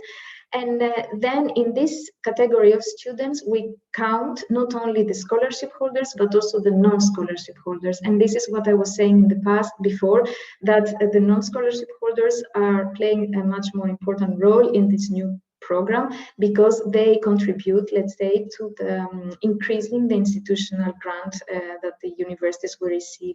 And also we have the possibility to award funds to students with individual needs who are in disadvantaged situations, and this was not a possibility in the past, but now we have the possibility to award from 3 to 60,000 euro. There are certain conditions about this in the program guide that clarify much better. So, so as you can see, and as I mentioned before, for the institutions, they will receive a unit cost of 750 euro per month for each enrolled student, independently if the student is a scholarship holder or not. And then this is calculated as 750 euro number of months that the student is studying and the number of the enrolled students. Just to say here an important element, that we have a cap of 100 enrolled students. You will not be able to, to submit more than 100. Of course, you can commit for higher numbers of students, but you will not be receiving unit costs for more, because the maximum amount for each project is 1,800,000 euro. And the same amounts, the scholarship holders and non-scholarship holders will receive the same amounts, and program and partner country students will receive the same amounts, a lot of equality. Here in this graph, you can see how this institutional contribution is becoming much more advantageous now for the universities that will participate in the new phase of the program. Because you can see in this scenario, in the yellow, you can compare what was the case for the old program, and in the blue, you can see what will be the case for the new program. And why the new program is offering more incentives to attract non-scholarship holders. So as you can see in the old program, if a joint program had 40 scholarship holders but 0 non-scholarship holders, they would somehow benefit more. Here you can see as an institution from participating from running the joint master program. But as the graph changes and as the number of non-scholarship holders increases, you can see here in the very last columns to the right that if we have the numbers allowed by the cap, so 60 students enrolled with a scholarship and 40 students enrolled without a scholarship, this is it results in increased contribution for the institutions in a much more advantageous situation. Of course, in the last column, you can see that we have also put an example of an institution that is going beyond the cap, so it's proposing 110 scholarships, and you can see that even in this case, the maximum EU grant contribution that they will receive cannot go further beyond the 1.8 million. The student scholarship as well is much more simplified and easy to calculate. The students will receive a stipend of 1,400 euro per month for the number of months that they are studying. And there will be the same unit cost for program and partner country students. So this is quite straightforward for the students. And here as well, you can see that this cost will be more than enough and even more advantageous also for the students for covering their travel, mobility costs and reinstallation in the partner universities. In the past, this was all included in these orange and red categories, the travel and installation costs, but now this is going to be let's say, a more harmonized way of funding. We don't have any more these different components which were creating also confusion. As I said, as a response to the EU external priorities, under our heading 6, we have also additional funds available for students from specific regions in partner countries. And this will be financed by the DICI, the Neighborhood Development and International Cooperation Instrument, and also the Instrument for Pre-Accession Assistance. This is still to be confirmed about the pre-accession instrument. There will be a maximum of 18 additional scholarships under DICI and 6 additional scholarships under pre-accession, which brings it up to 24 additional scholarships for each Erasmus Mundus joint program. So this is quite of a significant addition to the budget. Here you can see in this column, in the very, very last column to the right, you can see, let's say, a scenario where an institution has applied for the maximum cap of scholarships that they can request. So they have 60 students with scholarships and 40 without scholarships. And then they have the 24 additional scholarships. With additional funds, which are a little bit a top up. No, it comes extra in addition to the standard Erasmus Mundus Joint Master scholarships. And for what concerns the students with individual needs that we mentioned before, exactly, there will be funds available for students who are in this condition, in disadvantaged conditions, and they will be used to enroll. This will apply and used for students who are enrolled independently of whether they have received or not a scholarship. And so there will be some definition of what the individual needs can be. It can be physical or mental impairments, or maybe related to assistance or adaptation of the working environment in order to allow the students to follow the joint master programs. And this support can range from 3,000 euro up to 60,000 euro. You will be able to define your needs at the application stage, and then when the students will be enrolled, then the correct amounts will be declared and further calculated. And you will see more information about this in the program guide. And as for the design measures for the joint master degrees, our call still is going to be, still hasn't been published, and we expect it for the mid of April. And again, as for the design measures, this might have an impact on the deadline. We hope that we will be able to keep the 26th of May and there will be no further changes, but really pay attention whether this will be the case. We have a 98 million euro budget, plus the 24 extra million coming from the additional funds. And we are planning to finance 25 projects approximately, more or less. And each project will be receiving scholarships for maximum 60 students, plus 24 for additional scholarships coming from the additional funds. I think I've tried to really cover everything.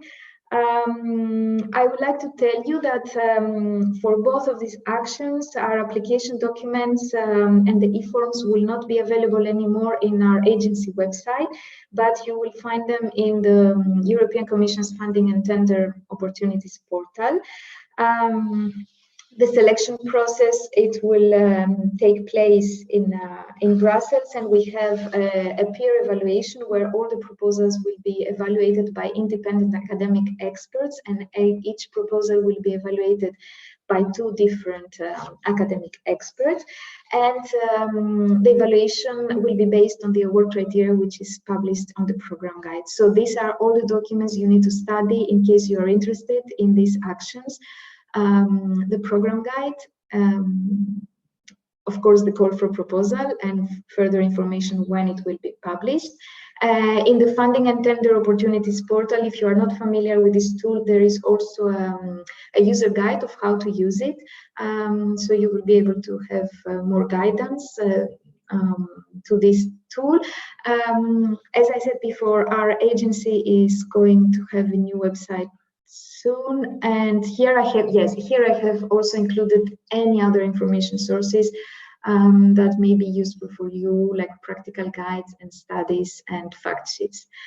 Thank you so much for spending 1 hour of your life to listen to me talk. We have a mailbox that we receive questions from potential applicants who need clarifications.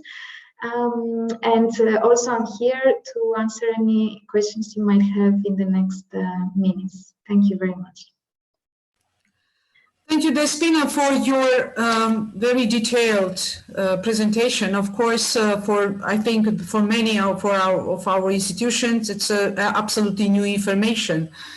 Assume that the new format of design measures, and I think that many of our institutions will be very, very interested to start cooperation with probably countries in this format. To make a design and prepare all the activities for the next part of the cooperation as a joint master degree.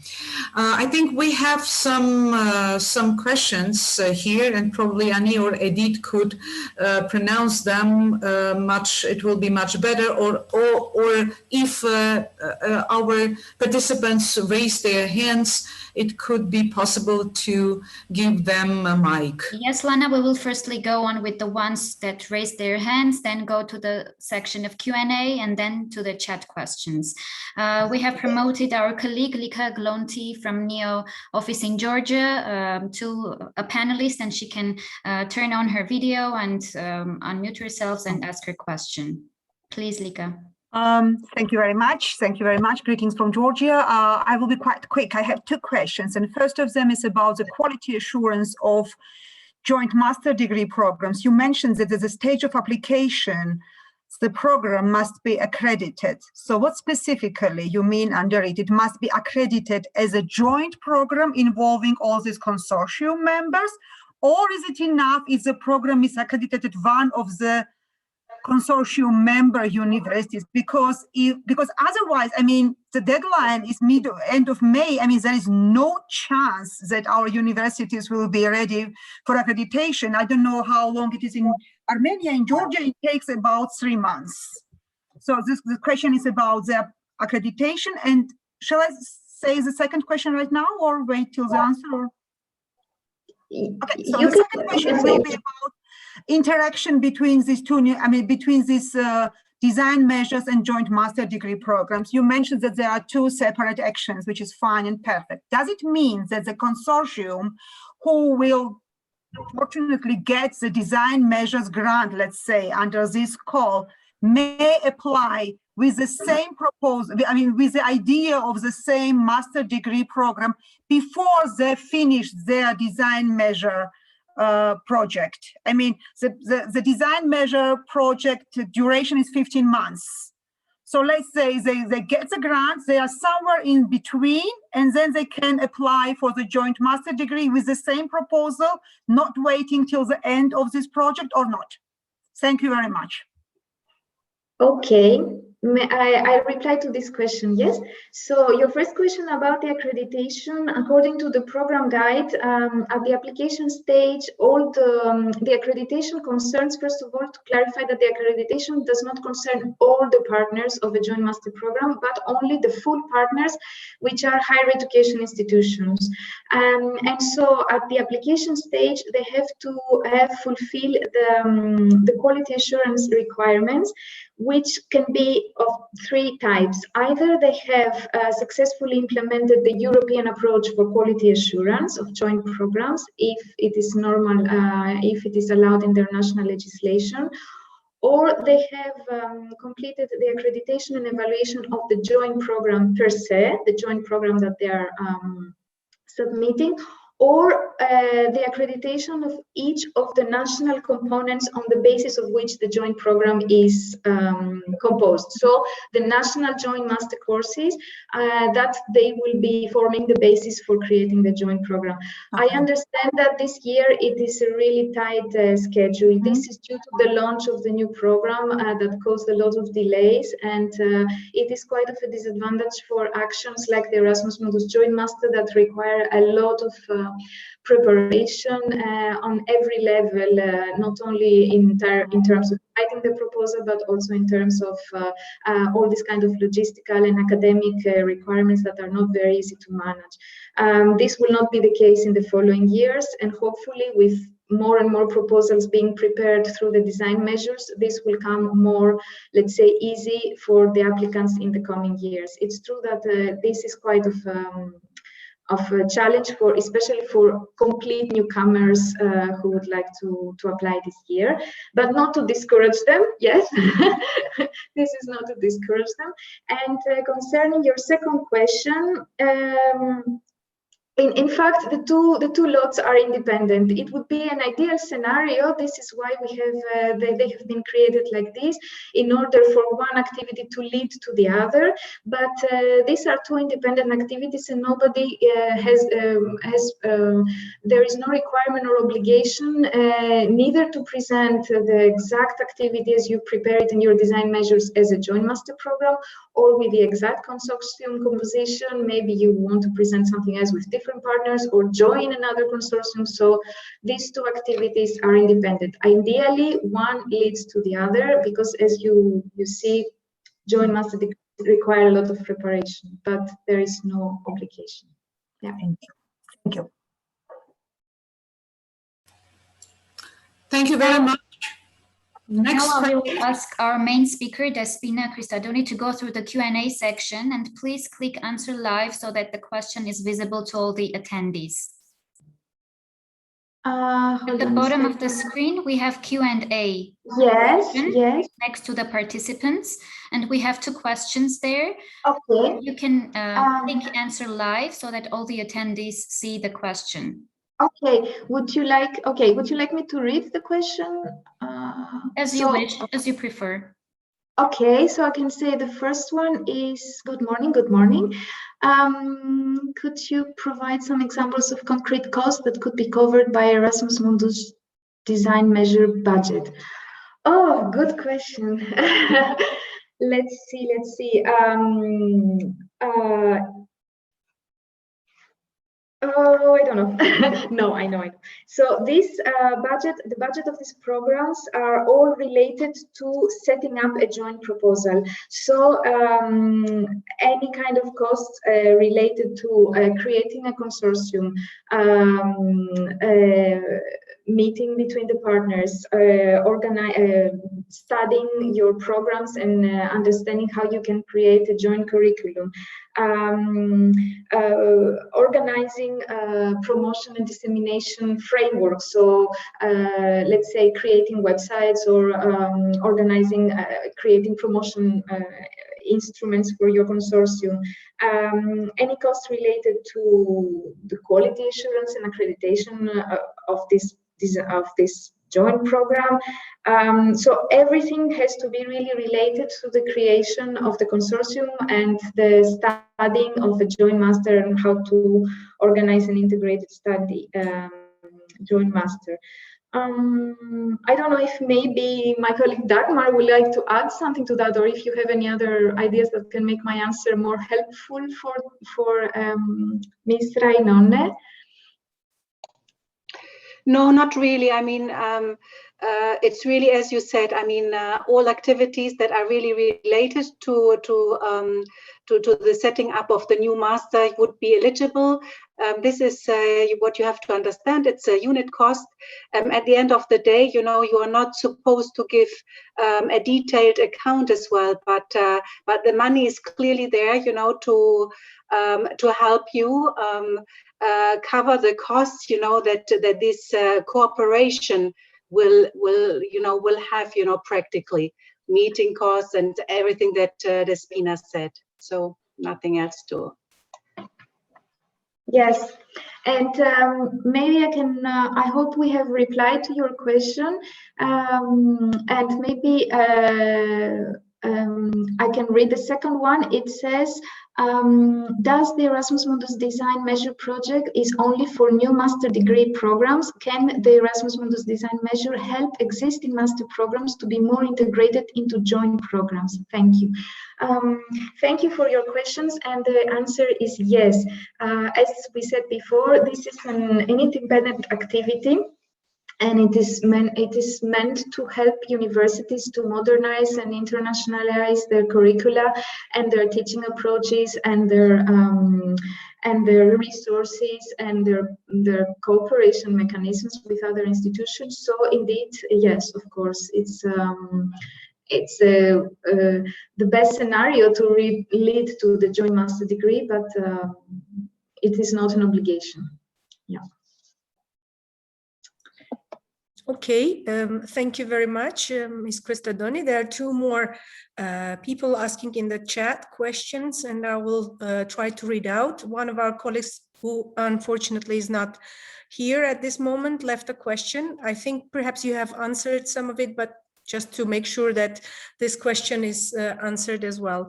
If a university plans to create a new master program, is it possible to participate if 2 or more partner universities have already the course and they want to help another university establish it, and this university supposedly doesn't have the course? You mean does this question refer to the Erasmus Mundus design measures? Yes, if I understood correctly. Yes. Mm-hmm. Yes, of course. Yes, it is. There is a notion of capacity building in this action, and a notion of creating a solid and stable partnership.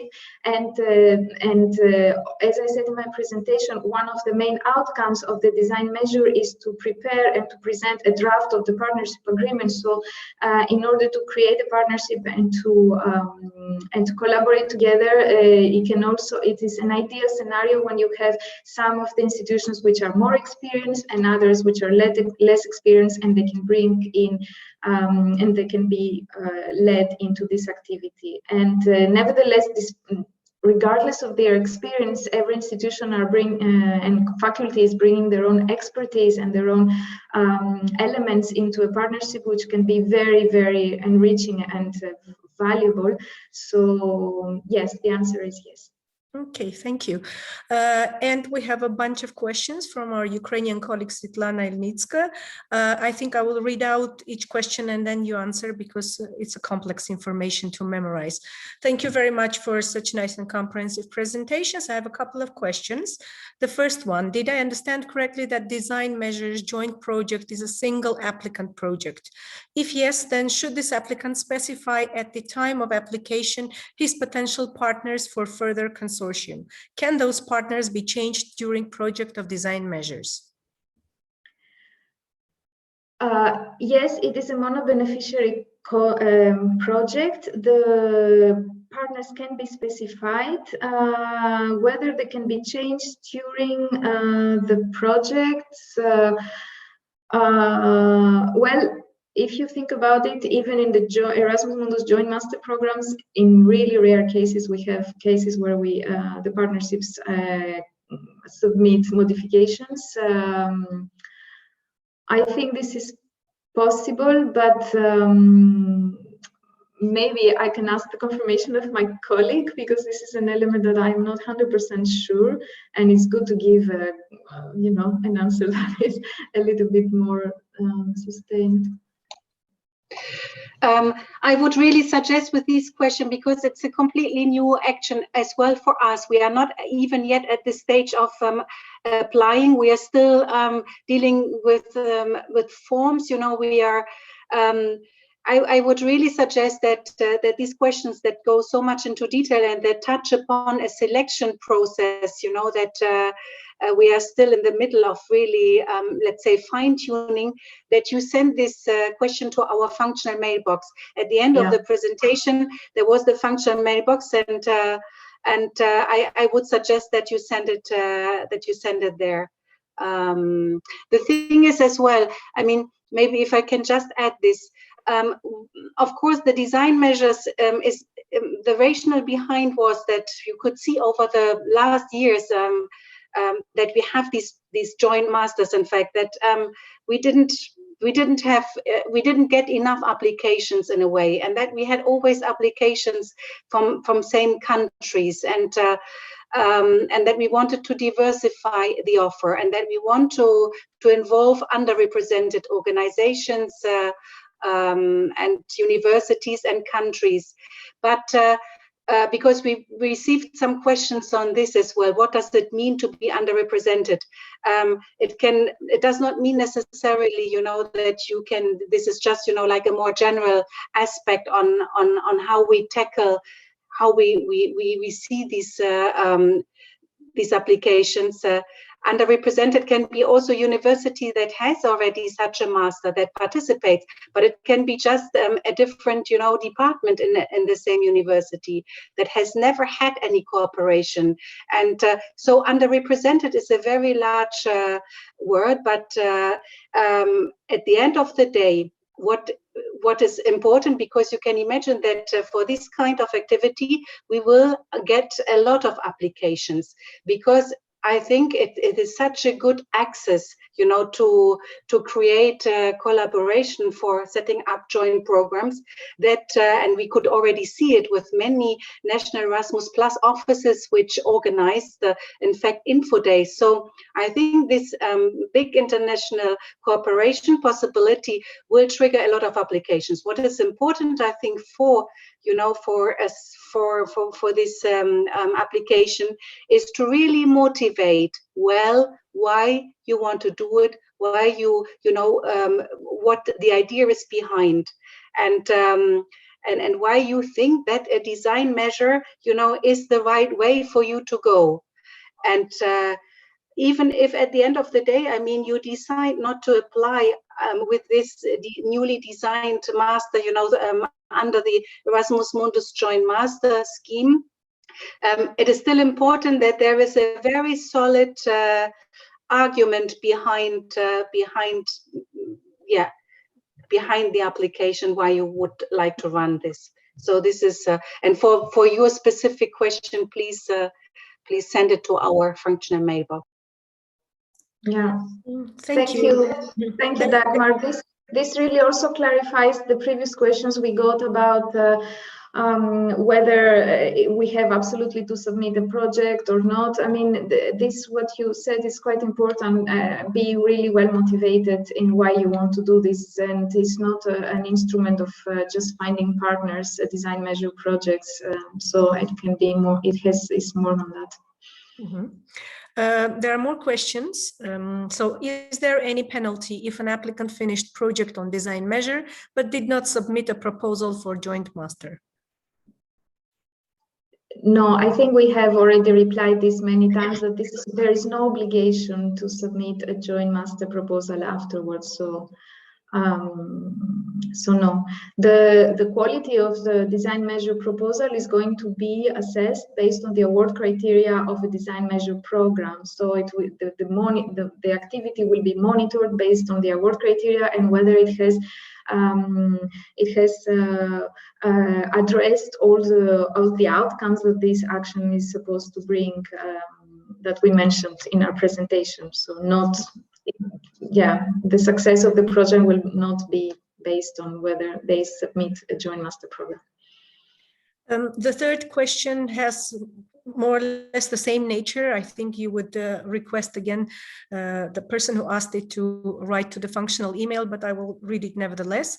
Can it be a case that for design measure project, an applicant from partner country, an applicant was from partner country and then initiated contacts with 2 program countries, and then for implementation of joint master, a program country participant becomes applicant and coordinator, while partner country participant joins the consortium as full partner but not coordinator? Very specific question. Yes, this is a scenario that it is possible. It is possible that the partner country institution is the mono-beneficiary in the design measure program, and within the consortium, they agree, they set up their collaboration mechanisms in such a way that the applicant for the potential joint master degree program will be based in the program country, and the other will be full partners. You also have to understand, I don't know if it was clear in my presentation, that when higher education institutions collaborate in an Erasmus Mundus joint master degree, due to the nature of these programs and due to the highly integrated character of these programs, this collaboration is really very important. It is very rare to run successful projects with, let's say, partners. All partners have to be really active, proactive, even forward-thinking, very dynamic, and very much involved in running these projects. So, yeah, the answer is yes. Thank you. And the fourth question, last one from the same person. How can costs from design measure project be used to involve partners from program countries, like support of visits?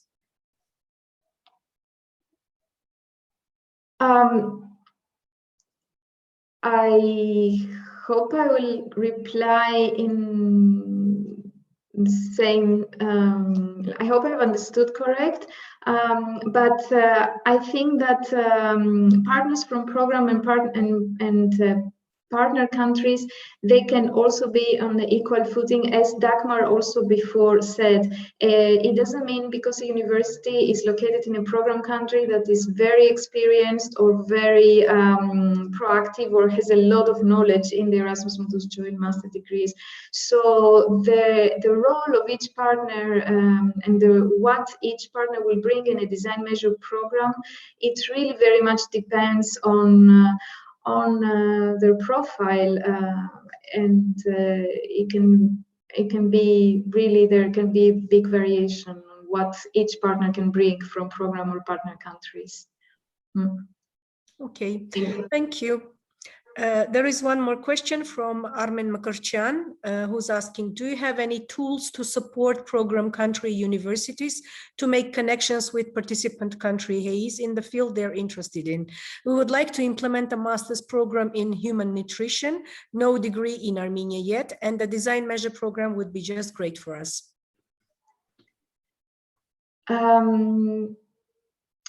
This is more related to how to get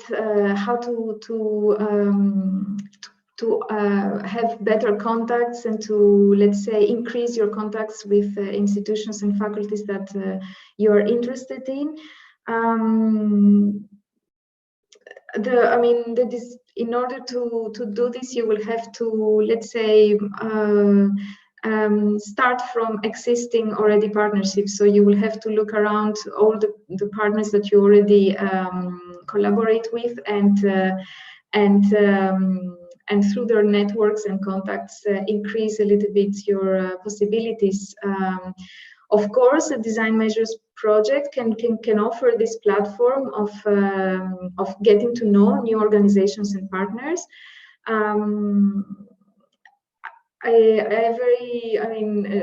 The modalities of making these connections happen are very difficult for us to secure, because our programs are not offering this kind of platforms of networking and partner search.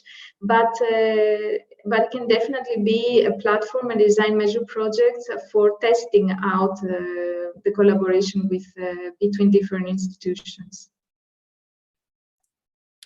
Thank you. If I may just also add something on this, it is true that we receive very often this kind of question: how can we find partners? And some institutions are really desperate because they contact universities, they contact international relation offices, and they would like to start cooperation. And in many cases, they don't even receive an answer, which is very frustrating. And it's true that this is a problem. But what I see, for your country, is that you are very, very active internationally, that you have cooperation, long-lasting cooperations through different programs, and that's what Despina said. I think, to really make it work, you have to, I think the only really good possibility is to use these cooperation links that you have. And you can, of course, try other models, but in many cases, it does not work well. If you wish to set up a master in a certain field, I think, these direct contacts between professors, if you know universities that are active in the field, if you have met people at conferences, involved in this area, I think, this could work out well. And that's what we can see, but that we cannot really give you much more advice, unfortunately. Maybe we can add to it, as a National Erasmus Plus office, we can serve as a link between the institutions in program countries via our colleagues in national agencies. So we could initiate a partner search form for design measures or joint degrees and send it to our institutions and beneficiaries, that they will then fill in the information, and then we will distribute it via the national agencies to the higher education institutions in program countries. This is another solution from our side. There is one more question. I was a bit too quick to conclude, but this one last question, I think, is: can one organization submit few design measure proposals on different topics from different departments? Yes, of course, there is no, let's say, limitation. We do not have any limitation from each university has to submit only one, or each organization. So yes, of course, if you are ready and up for it, you can, of course, submit. Yeah. Thank you very much for your answers. Another question from my side. Is there any division of funds between regions for joint master degree and design measures for Eastern Partnership, for example, Western Balkans, Mediterranean? In total, we will have 25 joint masters and 36 of design measures. And probably of course, it will be evaluation criteria and it will be based on this all criteria. But if there is such approach from the executive agency of the You mean when we are selecting the applications to be funded? In fact, we mentioned the specific regions for extra funds only in terms of the students. So there are some additional funds only for students and scholarships. But for what regards the proposals submitted for joint master degrees and for the design measures, the geographical composition of the consortium is not a part of the selection requirements of this action. Basically, mostly for what concerns the Erasmus Mundus joint masters, these are selected purely based on their excellence. And not so an excellent composition and partnership is not the one that represents certain countries, but is the one that is really well prepared. Of course, we have a great interest on receiving applications from underrepresented countries. For this reason, in the past, we tried to organize more information days and more, let's say, promotion events. And also we have tried to organize specific workshops for explaining better how to present and how to prepare a successful proposal. But at the moment of selecting the proposals, this is not a part of the official requirements of the program. Some kind of geographical, let's say, attribution. Yeah. Thank you very much. Actually, each joint master, it costs approximately more than 4 billion euros. Am I right or not? And if co-financing approach is also obligatory from the partner countries' institutions? We do not look at this element of co-funding. This is not an obligation, yes, but certainly joint master degrees are very complex to run, and consortia, they also, once they start running the projects, they also start mobilizing either funds, most of the times it's national and regional scholarships, or consortia that funds that they gather as a consortium from the different partners. It is very important as well for joint master degrees to have a very strong institutional support. So one faculty by itself cannot really run a joint program if it is not really backed up by the hierarchy of an institution and by the rector and by the entire institution. And this support can be not necessarily in terms of finances, but it can be also in terms of resources, in terms of administration, etc. So this is what it is behind, in addition to the EU funding. But we do not look at the co-funding element into our selection process. Thank you so much. I guess our participants would have many questions when they go into the proposals, into the application form, and we hope that probably we will have this possibility to give them some tips or recommendations. Probably it will be from your side again in 1 month or later. We will see how it will work. But of course, we really want to encourage our institutions to apply. This is a very interesting format, and this is the way of really to have a very strong cooperation with European Union institutions. So thank you so much for your presentation and for answering the questions. We have a break for the moment, 15 minutes, and coming back at 5:10 in Brussels time, 3:10. So please have a break, and we will continue with the presentation from Ilia State University. Thank you and see you. Thank you.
Dear colleagues, it's time to gather. We will continue our event. After the break, we have two presentations. And the first presentation will be delivered by Salome Bilanishvili, the head of International Relations Department of Ilia State University. I would say that Georgia was successful in a joint master degree program to be in the 7th project as associated partner, and 1 project with a full partnership. Of course, Tbilisi State University, Tbilisi State University of Movie and Theater, Caucasus University, other institutions, they had some experience already, but Ilia State University, it was a full partner of IM-Series joint master degree program. The floor is yours, Salome, please. Thank you very much, and I hope you can hear me and see me. Thank you for introducing me. So I'm Salome Bilanishvili, and I represent Ilia State University. I'm the head of International Relations Office here.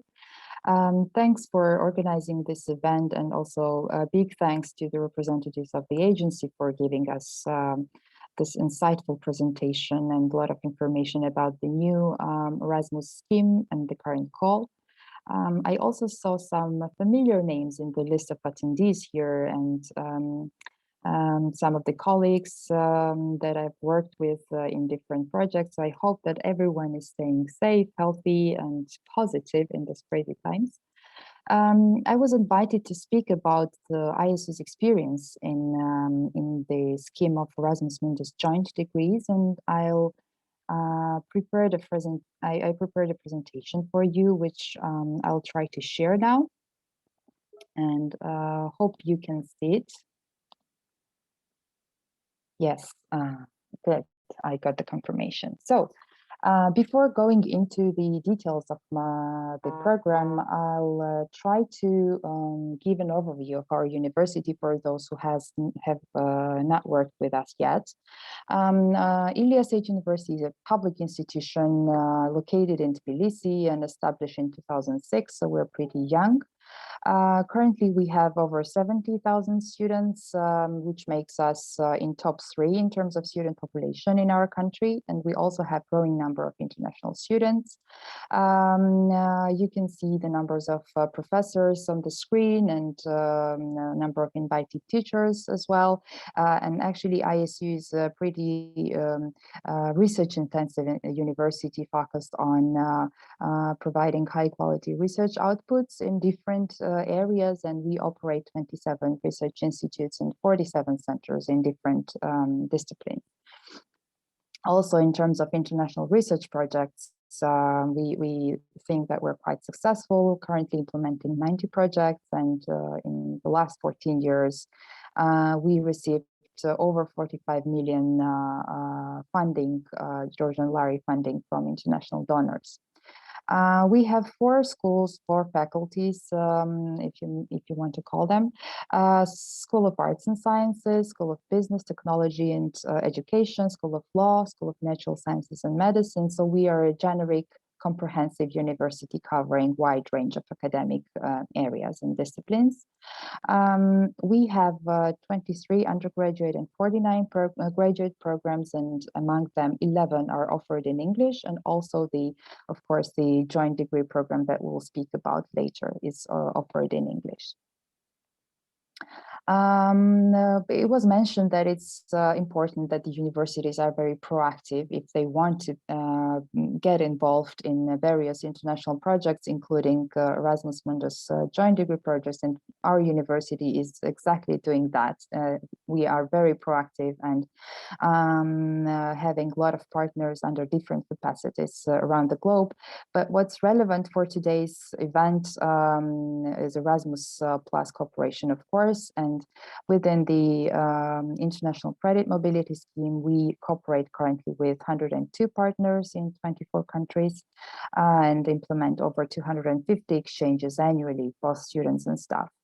Also, we are quite successful in key action 2 of the previous Erasmus scheme, which is capacity building in higher education. We had 20 projects and coordinated 2 of them. And of course, we are very proud to be the first and actually only partner so far in Georgia and in South Caucasus region to be the full partner of Erasmus Joint Master Program. This particular program is an international master of Central, East European, Russian, and Eurasian studies. And as you see from the title, it's pretty much focused on political science, international relations, area studies.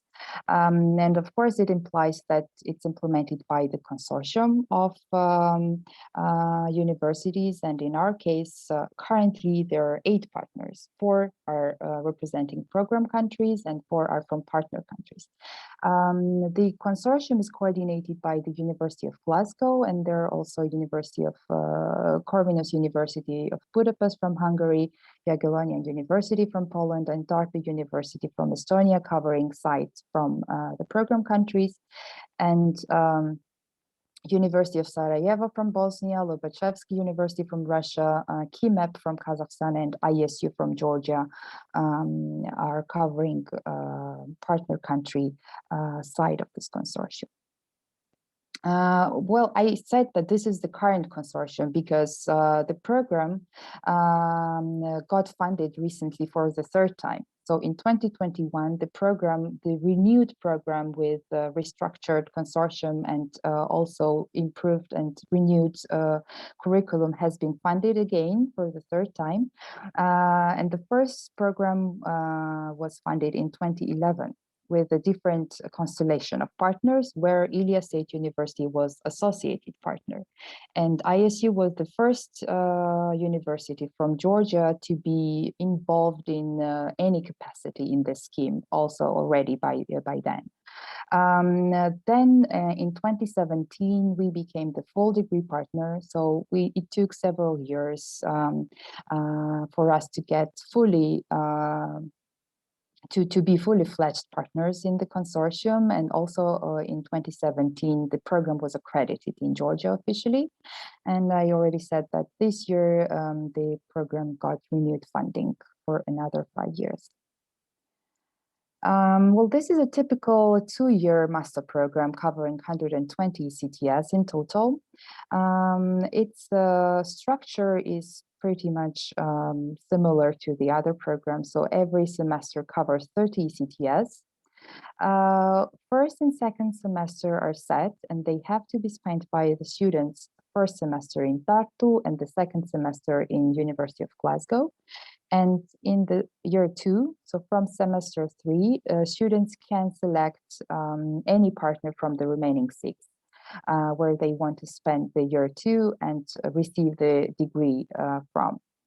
Well, the degree, when speaking about the degrees, the new program actually implies that the students will get double degree, meaning that one degree will be jointly awarded by University of Tartu and University of Glasgow, and the second degree will be by another consortium partner university. This is a relatively new change to this program. Previously, it was a multiple degree program, meaning that the students were receiving 3 degrees. One from Tartu, one from Glasgow, and the third one from any other partner university, where they spent their 3rd and 4th semester. But the new cohort that we will recruit in 2021 will already get a double degree. Because this is a program which involves participation of so many universities from so many countries, of course, it's essential that every country recognizes the program, and the program is accredited in according to the rules and national regulations in every country, which results sometimes in different names even for the degree titles or for the program title. As you can see, some of the partners have the program nested under political science, like ISU. Some have it under European studies or international relations or even sociology. And also the degree titles vary. Some award the Master of Arts degree. In our case, Celia State University awards the Master of Caucasian Studies degree. So this gives us an idea that universities have to be flexible and have to find a way how to implement the program, how to achieve all the outcomes, learning outcomes that is has to be implemented by the program, and in the same time somehow adjust to the national qualifications frameworks and all the regulations to be able to give the qualified degrees to the students. Well, at ISU, I already said that it's a political science program, but of course it's called Central and East European, Russian and Eurasian Studies. It's implemented by the School of Arts and Sciences, and we got accreditation in 2017, and degree that's awarded by ISU is Master of Caucasian Studies. So we host students in year 2. In the third semester, we have to find placements for internship for the students that visit us, and also implement the coursework. So internship is equal to 6 ECTS, and the rest 24 ECTS should be covered by the courses. And we have 10 elective courses within this program offered to the students, and 4 of them are chosen by individual students, obviously. And then the fourth semester, students focus on their research, master thesis, and the 30 CTS are jointly awarded by ISU and the other 2 degree awarding institutions. Well, since 2017, we have hosted students during their 3 cohorts. And in total, we hosted 7 students, and 5 of them already got the degrees, multiple degrees. So they got 3 degrees, 1 from Tartu, 1 from Glasgow, and 1 from ISU. And the 2 of them are still studying and haven't finished their studies yet. Yeah, I also have the list of placement organizations because students are obliged to go for internship in the city where they spent the 3rd semester. So we work with listed organizations and secure the placements for our students within this program. And apart from participating in delivering courses and activities during the 3rd and 4th semester, ISU is also involved in teaching activities in year 1. So, for example, in the 1st semester, there's an introductory course offered by University of Tartu, where all the partner university participants and professors are present and teaching their respective parts. And also there is an annual summer school organized in summer months, and the guest lecturers from ISU are also participating and teaching in the summer school. And it's worth to mention that not only the professors involved directly in this program are participating in the summer school, but some others as well. So it's open to other professors of our university. And actually, all the programs, all the courses, joint degree courses have this opportunity to invite guest lecturers from outside the consortium as well, and this is also a good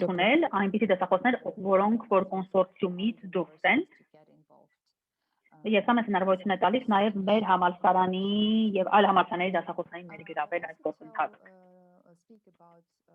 Ես նաև կցանկանայի խոսել մեր դերակատարության մասին որպես ամբողջական գործընկեր։ Մենք մասնակցում ենք բոլոր գործողություններում եւ նաև մեր մասնակցություն ունենք որոշումների կայացմանը, որոնք վերաբերում են ուսանողական տարատեսակ մարմիններին, ինչպես նաև կառավարչական գործունեությանը, մենք նաև աստիճան ենք շնորհում։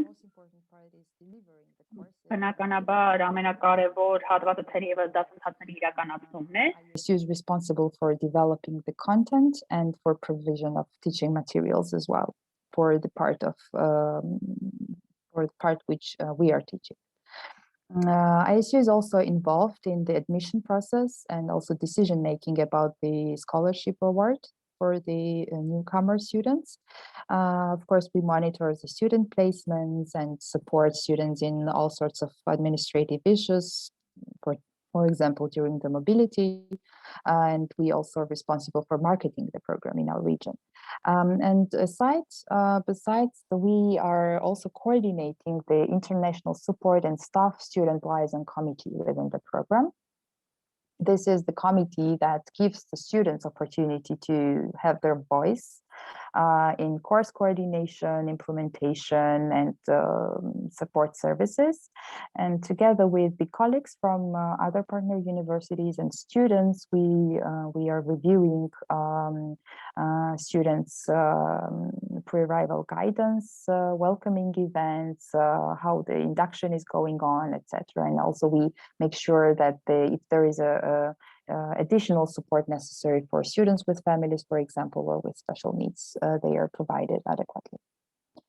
Well, I don't have more information about the program here because everything is pretty much available on the website of the program.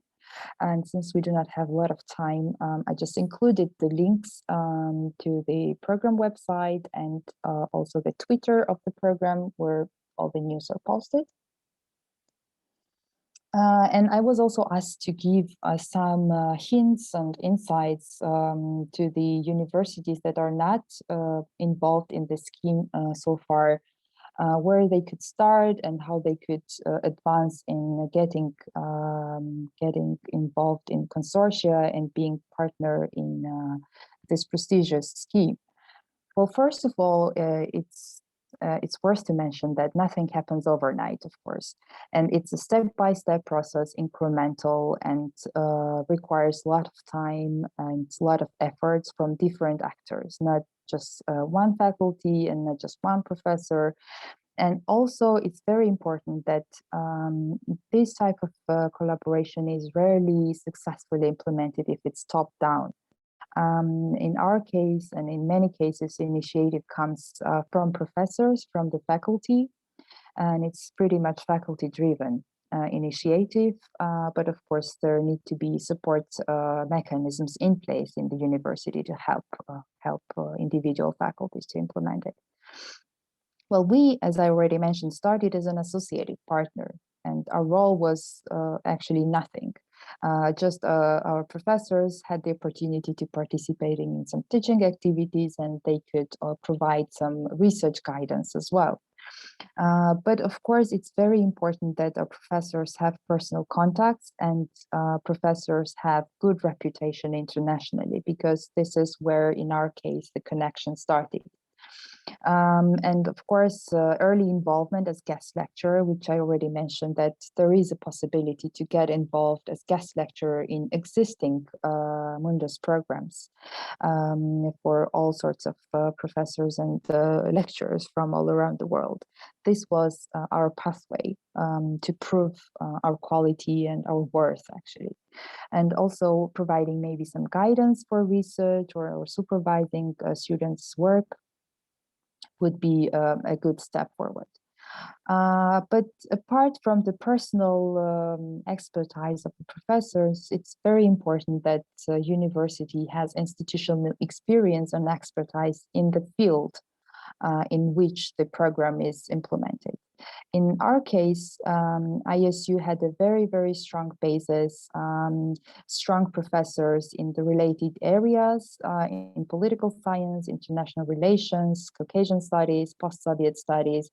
We already had existing programs that, even though they were not double degree and they were not even offered in English, but they were really high quality programs at different levels that gave us the opportunity and expertise to be a worthwhile member and added value to the program content.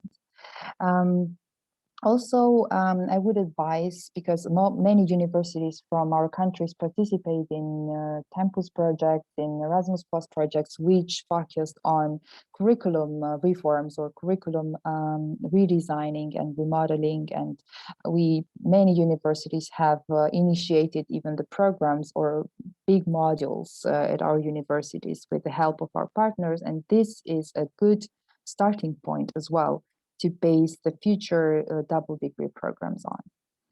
And then we come to the issue of proving the quality and proving the worth to the consortium that you can deliver the highest quality education, the content and high quality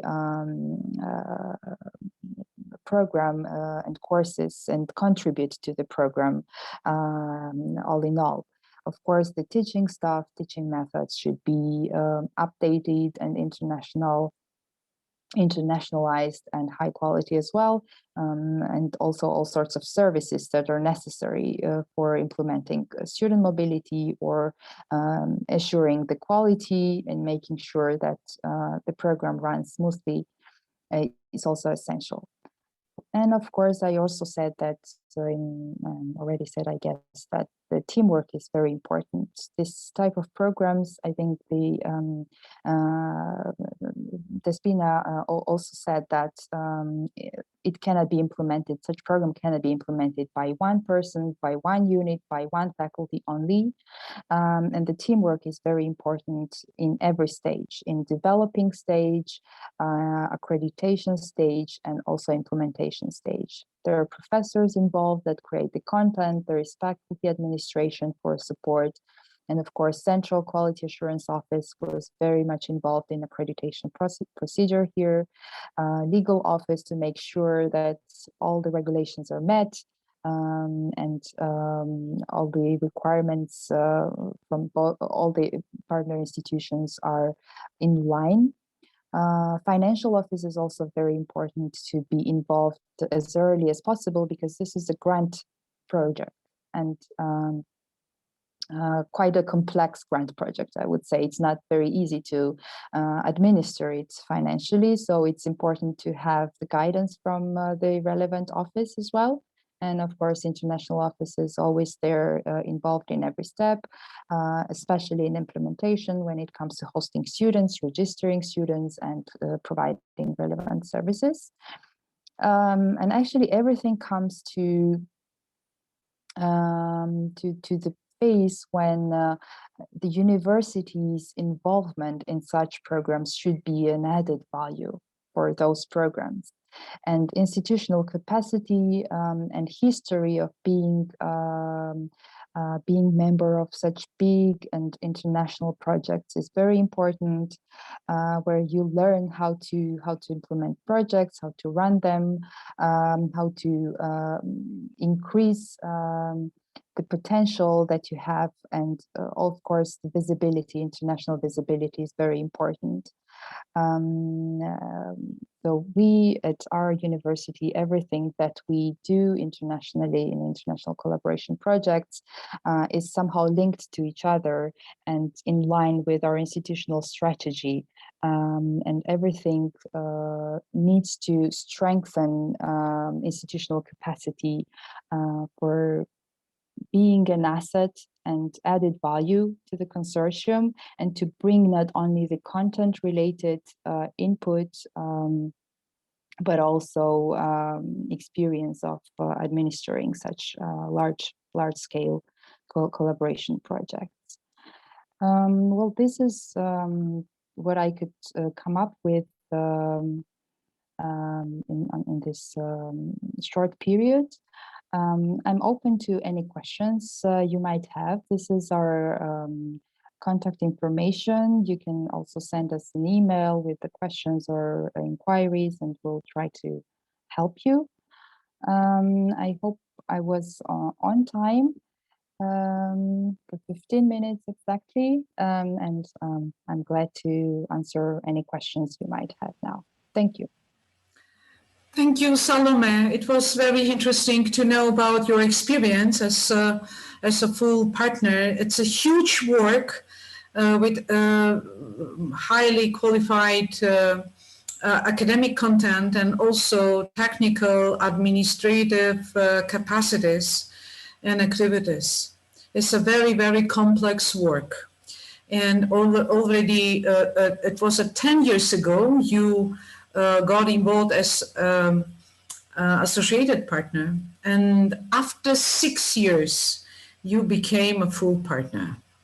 So this is the trust between professorship of your four European partners from different countries. Of course, it was very highly.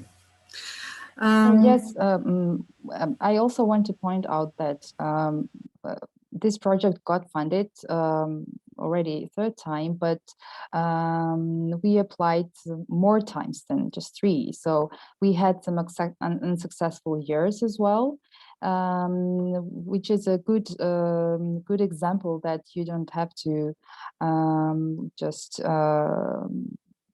leave all the work that you did because one time you were not successful. It's worth to try again, to try to improve the program and reapply.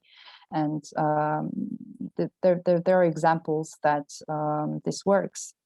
So we applied more times than just 3, but 3 times it was successful. That's a rather long way of achieving the results and also continuing your cooperation.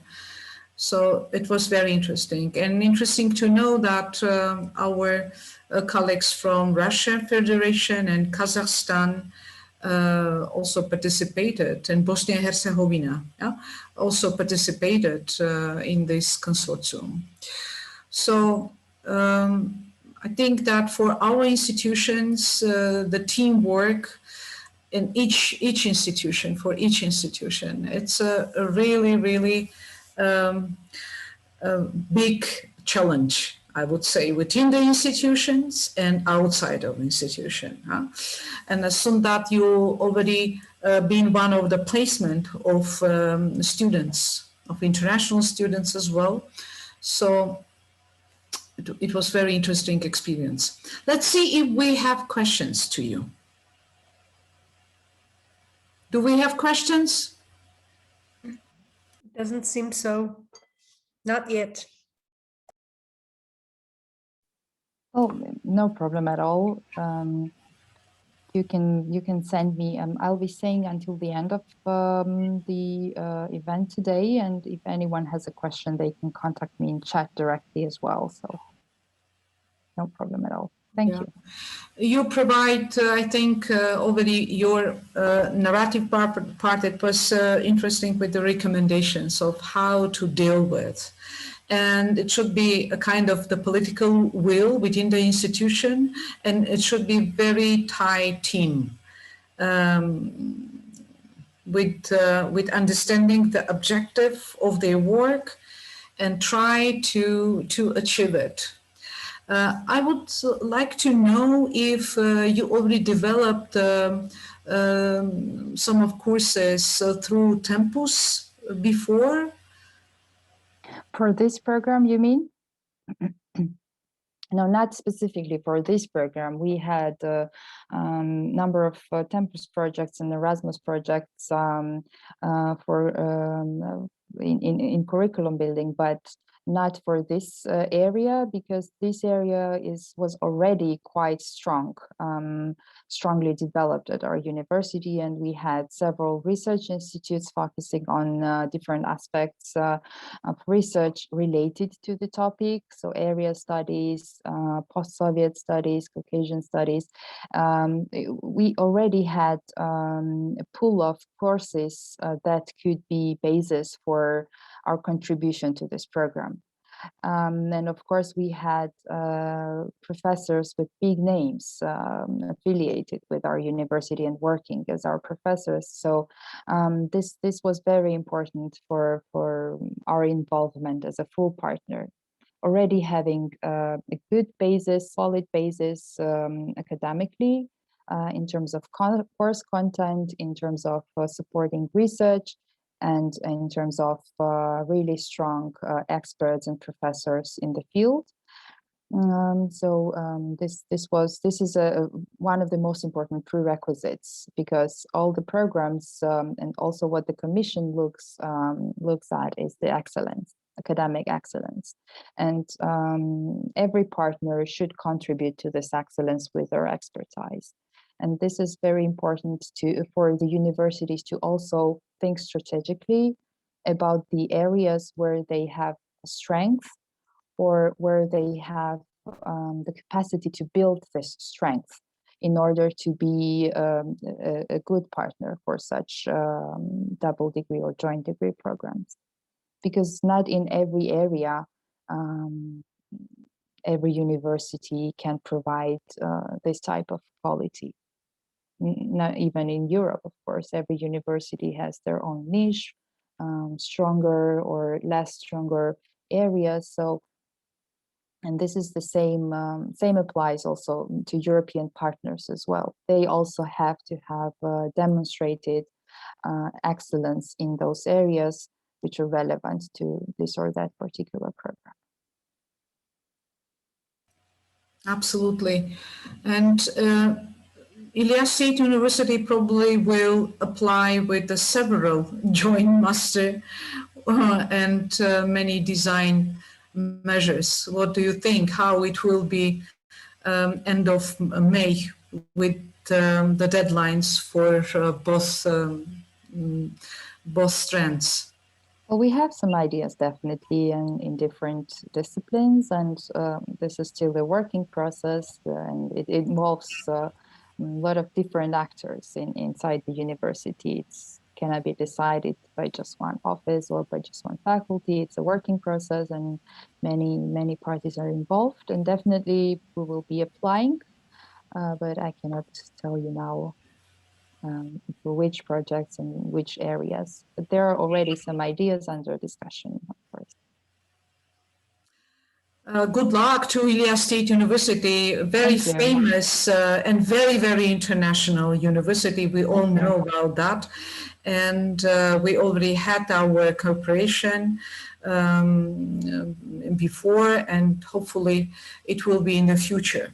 And probably it will be in the frame of design measures of joint master degree programs. So thank you very much, Salome. I think that our participants could apply to you with questions, writing in the chat or in the questions and answers room. So thank you again. And now the last presentation will be delivered from Ruben Topcan, the head of the director of the National Center for Professional Education Quality Assurance. And it will be about program accreditation perspective. In comparison to Georgia, our higher education system, universities, institutions, they pass through the institutional accreditation. And a little, very limited numbers of programs, academic programs. But in the new law on higher education and science, it will be obligatory. Finally, it will be like that. So rather difficult and complex activities for our institutions, but this is the way of more cooperation with our regional institutions and with the European Union. Mr. Topcan, the floor is yours. First of all, hi everybody. My presentation is about the academic program accreditation perspective in Armenia. Lana mentioned before that we first start from the institutional accreditation. I will present some results from that and how we move from the massive institutional accreditation to the programs. I will present now. Lana, may I share my presentation? Sure, go ahead. One moment, I have to know how to do that. Oh.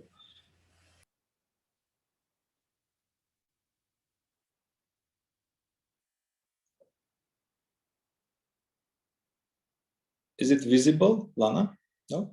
Not yet, not. Oh, interesting.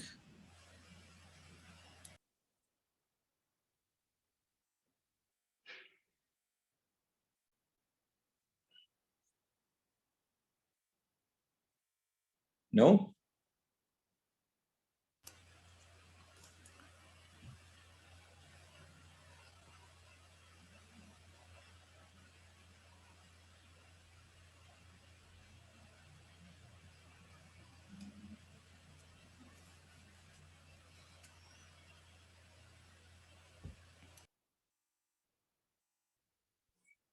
Now it's okay, Lana? Yes, yes, everything is fine and you can go forward, yeah. Yeah, thank you.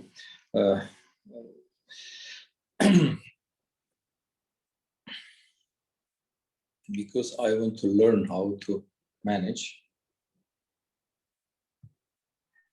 Because, sorry, but I do it with my iPad first time, and I want to. Oh, okay, now, yeah, okay.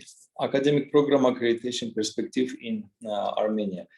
First of all, I want to bring people to the context of my presentation.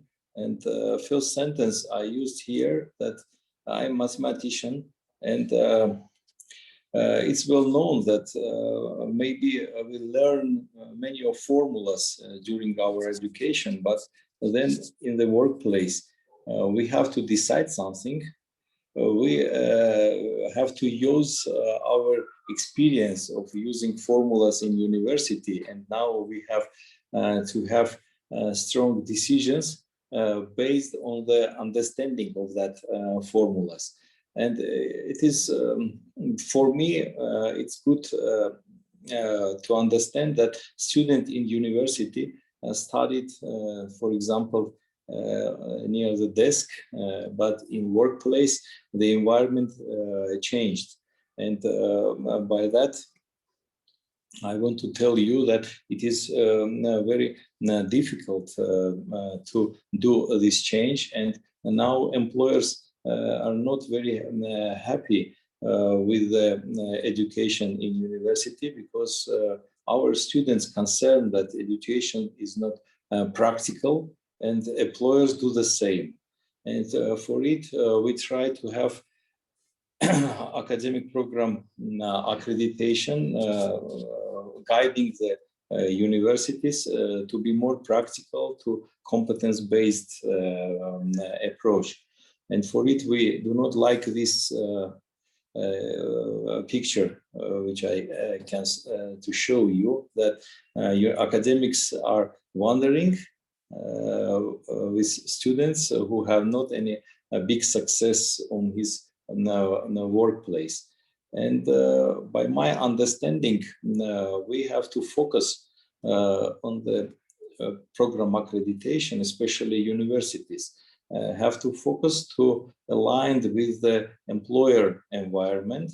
And for that, by my understanding, is very important to teach the student how to produce the product which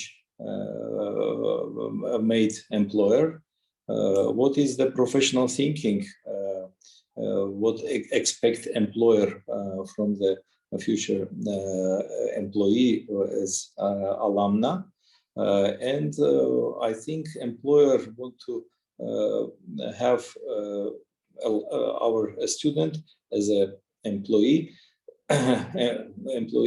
who knows the product life cycle, how the product is made in his site. It's not engineering approach, because under the product doesn't mean that it is something which we produce with materials. Because for lawyer, product can be some new article in law. Professional thinking again can be described for different professions for their approach, and even life cycle again is useful for different professions, because on side of employer, then they start to do something and develop some new thing, new product. It's again a special life cycle used on employer side. For it, we need on academy to be aligned with this requirement. It's mean for me that For example, learning outcomes have to be Համար նշանակում է, որ օրինակ ուսումնառության վերջնարդյունքները պետք է նաև հավանականեցված լինեն գործատուների հետ, գիտելիքների պաշարը եւս պետք է ընդունելի եւ կիրառելի լինի երկուսի համար, ինչպես նաև գնահատումը եւ հետադարձ կապը, որը տրամադրվում է ուսանողին, պետք է համահունչ լինի գործատուի շրջակա միջավայրին եւ գործատուի համատեքստին։ Ինձ համար սա շատ կարեւոր է, որովհետեւ մեր համալսարաններում միշտ չէ, որ սա իրականացվում է։ Անգամ երբեմն ուսանողները բավական մտահոգված են, որ նրանք միշտ չէ, որ անգամ հետադարձ կապ ունեն։ Եվ երբեմն նրանք տպավորություն ունեն, որ գնահատումը ընդհանրապես ոչ մի կապ չունի իրական աշխատաշուկայի հետ։ Ուստի համալսարանները պետք է փորձեն ապացուցել, որ նրանք բավական արդյունավետ գործակցություն ունեն աշխատաշուկայի ներկայացուցիչների հետ։ Բնականաբար սա չի նշանակում, որ բուհերը պետք է հետևեն։ Most important thing is prepare student for that environment. And I want to present you evolution of quality culture in our universities, because in 2000, on beginning of 2000s, we had the accreditation system, which was based on the random test of subject knowledge, and mostly it was promoted the culture of the remembering. In general, it didn't promote institutional quality culture. And the system changed in Armenia in 2000, starting from 2009. Then we try to change the accreditation system and promote in universities other values. We promote institutional culture of strategic governance because our standards promote universities to build the more effective governance, of course, for the achievement of a learning outcome of the students and for alignment of that learning outcomes to the employer side. In that phase, we promote internal quality assurance culture in universities because we start to build the internal quality assurance system inside the university. Sometimes people ask me why. Խթանել որակի ներքին ապահովման տարատեսակ մարմինների արկայությունը համալսարաններում եւ շատ մարդիկ ինձ հաճախ հարցնում էին, թե ինչու են սկսել ինստիտուցիոնալ հավատարմագրումից եւ որակի ներքին ապահովման մշակույթի, այսպես ասած, խթանումից եւ ես պատասխանում եմ, որ անհրաժեշտ էր, որպեսզի որակի ներքին մշակույթ ձևավորվի համալսարանում, որպեսզի նաեւ բարձր կանգնած անձիկ որոշում կազմողները կարողանան դրա մեջ լինել։ Promote the outcome-based culture in academic Նաեւ ինստիտուցիոնալ հավատարմագրումը պետք է all the programs in the university developed based on the this outcome-based approach. I can't tell you that this approach fully develops. It's a continuous process, and now we go more deep in that, but we start that things, and now I can tell that the university programs have that. And we prioritize on the first cycle the research approach and internationalization mostly. We had special standard criteria for the research and for internationalization. This, if you evaluate our results, you will find that these two criteria, most negative evaluated criteria was in our universities. But we saw the change in the system, and more focus was on the research, and more focus was to internationalization and development of the capacity of the universities in these two dimensions. And next, after that, we have a new law, and by that new law, we want to establish a new culture or next step of development of quality culture in the universities. We want that universities do their evaluation of their programs internally. They took responsibility for the self-review of that programs and develop the capacity of for doing that, because this way we can do it much more effective. I think it look like a formative assessment for the student. Then you ask student or assess student and give them feedback, and he tried to learn himself. And for it, this new approach, I think, will be very effective for the development of internal quality assurance culture in university, based on the responsibility of self-reviewing the academic program. And the criteria for that evaluation is in general is a credible qualifications awarding culture.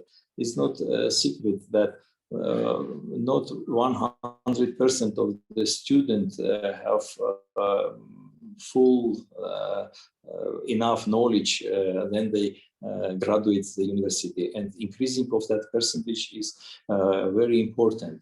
And I think that if universities took on them that responsibility to prove during the internal audit that they do all what need for credible qualifications awarding, it is a very important point to develop programs internally in the universities.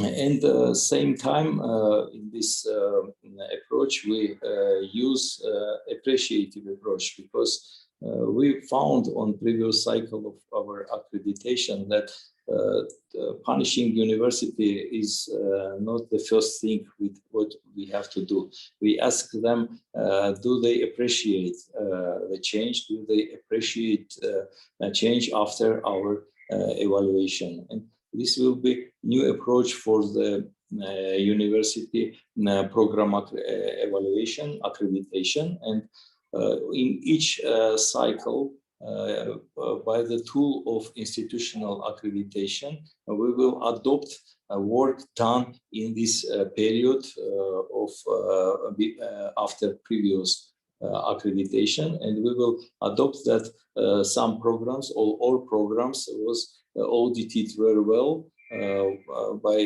keeping the regulation and the proving that qualifications was awarded credibly.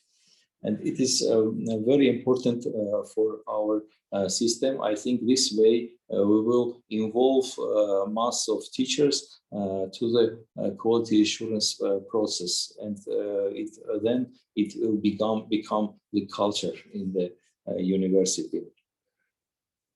I want to continue this my presentation. Again, I will give some explanations, but with the alignment with European approach for quality assurance of joint programs, because today presentations was about the joint programs, and ECARP developed this European approach. And in this approach, many standards are, and I stress only some of them. That first is learning outcomes, because it is not a secret that not always the programs in bachelor or in master is aligned to the qualification framework fully, and it is the part of the credible qualifications award, and we have to keep in our mind during this evaluation. Intended learning outcome respect disciplinary field. It's again very important, as I told, from employer side, and intended learning outcome achievement, and does the learning outcome achieved or not, and how much and in what volume, it is very important for the joint programs especially, but for our programs to be prepared for this joint program again is very important. A special focus will be on the regulated professions, because for medical education program by law it's given very Հավատարմակի բավական կարճ ժամանակահատվածում եւ պետք է հավատարմակումը լինի դրսի մարմնի կողմից։ Երբ խոսում ենք ուսումնական ծրագրերին, բնականաբար այս խոսքը գնում ուսումնական պլանների, կրեդիտների, ինչպես նաև աշխատանքի ծավալի մասին, որովհետև ներկայումս այն աշխատանքը, որ իրականացնում են ուսանողները, ոչ միշտ են, որ կապ ունեն հատկացվող կրեդիտների հետ, որովհետև համալսարանի Administration օրինակ ինչ որ կրեդիտների հատկացում այս կամ այն դասընթացի համար, բայց միշտ չէ, որ այս գործընթացն իրականացվում է որակի ապահովման դիտանկյունից։ Ուստի սա մեզ համար եւ մեր համալսարանների համար եւ շատ կարեւոր է։ Ուսուցում, ուսումնառություն եւ դասավանդում։ Ես կկենտրոնամ ուսանողների վրա հիմնականում, ներկայումս մենք իրականացնում ենք մոնիտորինգային շրջափուլ, ամեն շաբաթ մենք մի հաստատություն ունենք, որը կիրականացնի այս վերահսկողության այս վարժանքը, այնուհետև նրանք մեզ կներկայացնեն գնահատման իրենց համակարգը, ինչ ուսումնառության ինչ վերջնարդյունքներ ունեն, ինչ հատուկ պահանջներ ունեն գնահատման համար, ինչ հատուկ առաջադրանքներ ունեն գնահատման համար եւ ինչպիսի արդյունքներ են նախատեսվում։ Սա շատ լավ վարժանք է, այն շատ արդյունավետ է եւ սա մեզ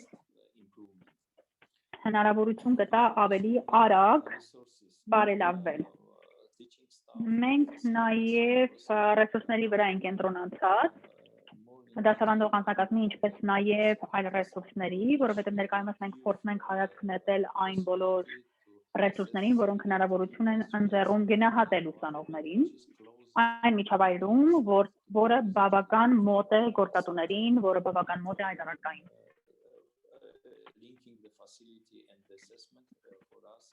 Այսինքն մեզ համար արկաների համակցումը գնահատման հետ բավական կարևոր է։ Այնուհետ շատ կարևոր բաժին է որակի ապահովումը։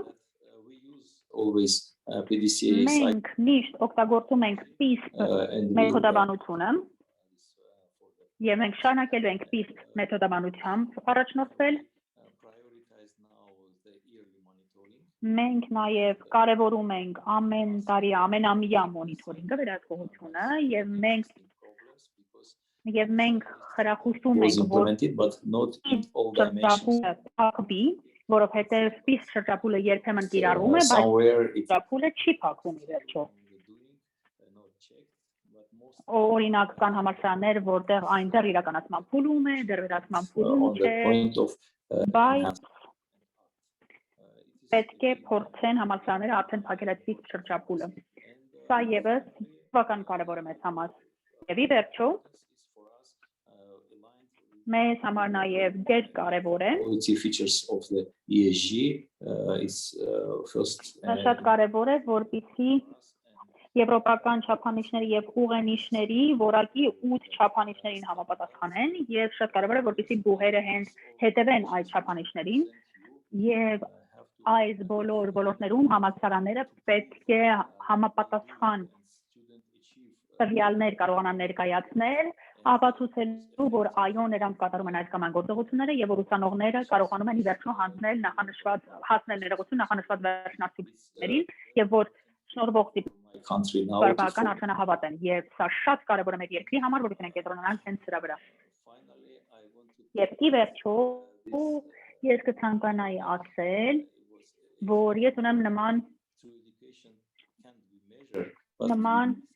improve and our new approach again following this rule that we want to open more dialogues inside the university as universities, then they took the high level importance and responsibility for their own awards, for their own programs. I think this way we will do our best, and in near future we can have some good achievement to share with you again. This is my presentation, and you have some. If you have some questions, you can ask me. Lana. Thank you, Ruben, very much for your presentation and sharing your already experience since 2008-9. I remember very good that time. It's a huge resistance from our institutions to pass through all the procedure of quality assurance, institutional quality assurance. But of course, this is the culture, and now many of our institutions go or went through the second phase of accreditation. But absolutely right, within the institution, it should be different groups who should discuss all the matters concerning the quality of education. And it could be some peer reviews and a discussion with students and among professors and together with administration, all kind of levels. Assume that each university, it's a huge team of providing the new culture for the students and for the institution by itself. Yeah, I agree with you, Lana, because the importance is very high for today. I think the high important is then high-level managers took the responsibility for all the programs in the university, and these have to go to the board of trustee, because board of trustee is responsible for all the university developments, and they have to know what their university award, what is their needs, and what is the high level of responsibility of that. I think it's very important. Yes, I think we should see if we have questions to Mr. Tovchan. Sure. Please. We have a question from our interpreter, Zara Soghomonian. She represents French University in Armenia as well, so a bright member of our academic community. Please, Zara, your question.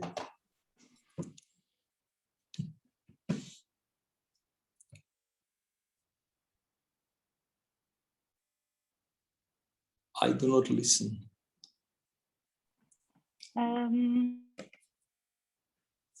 Zara, I do not listen to your question.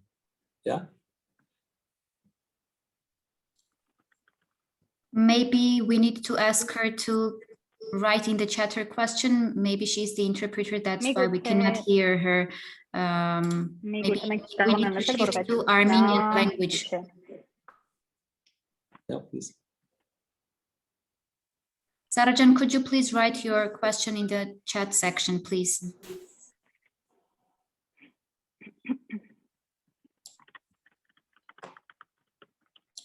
Do we have other questions?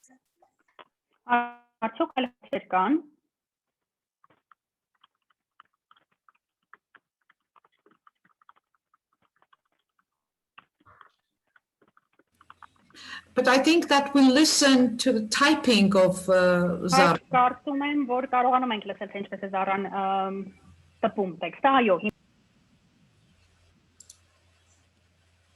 Զարաջան, դու կարող եք այդ հարցը հիմա ուղղել, մենք ձեզ լսում ենք։ Yeah. Ինչ-որ բան գրեց Զարան about clusters, but I do not see it. The question is, are you going to have clusters? If the university does not have money for program accreditations, can they have clusters? Yes, I want to answer that. Cluster is internal clusters will be inside the university, and I think we will start from the clusters of the inside the university, not between the universities. The cluster will organize in the university, and because that way we want to promote that university have to understand in the cluster, do they have maybe not effective programs and not a big difference between different programs in the cluster. And for it, the accreditation will be cluster accreditation inside the university, not including the different universities, the same field programs. It's understandable, yeah?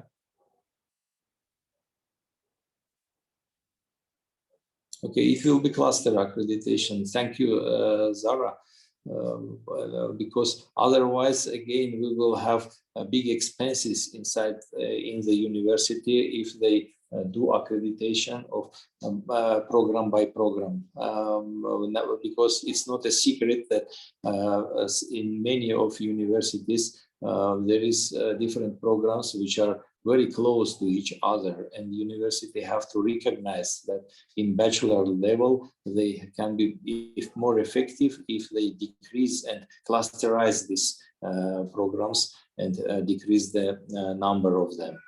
And in master level they can have many different. It will be much more effective, and by law it could be done, and university takes the responsibility for their own self-review and can do it by the clusters. And now UNCWA with ministry and with universities, we develop a group which now make the group which developing the rules of that accreditation. Because accreditation have to follow the guidelines of the policymakers. I mean, ministry. We are now in that process, and we have to finish. We have not a long time for that, because I can tell you that after the 27, not accredited program will be closed. And before the 25, all the institutions which have institutional accreditation have to finalize their evaluation of their all programs internally.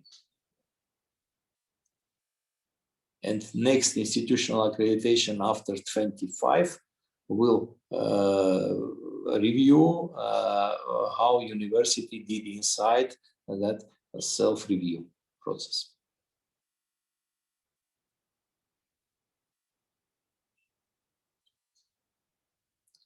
Lana? Ruben, what do you think about the risks of applying for designed measures? I guess that you already listened to the presentation. Assume that it was a preparatory work for applying for joint master. Assume that we stay without accreditation of academic programs, would say, for the moment. But this year it will be already proposals, and you know, waiting for 1 year, 2 years.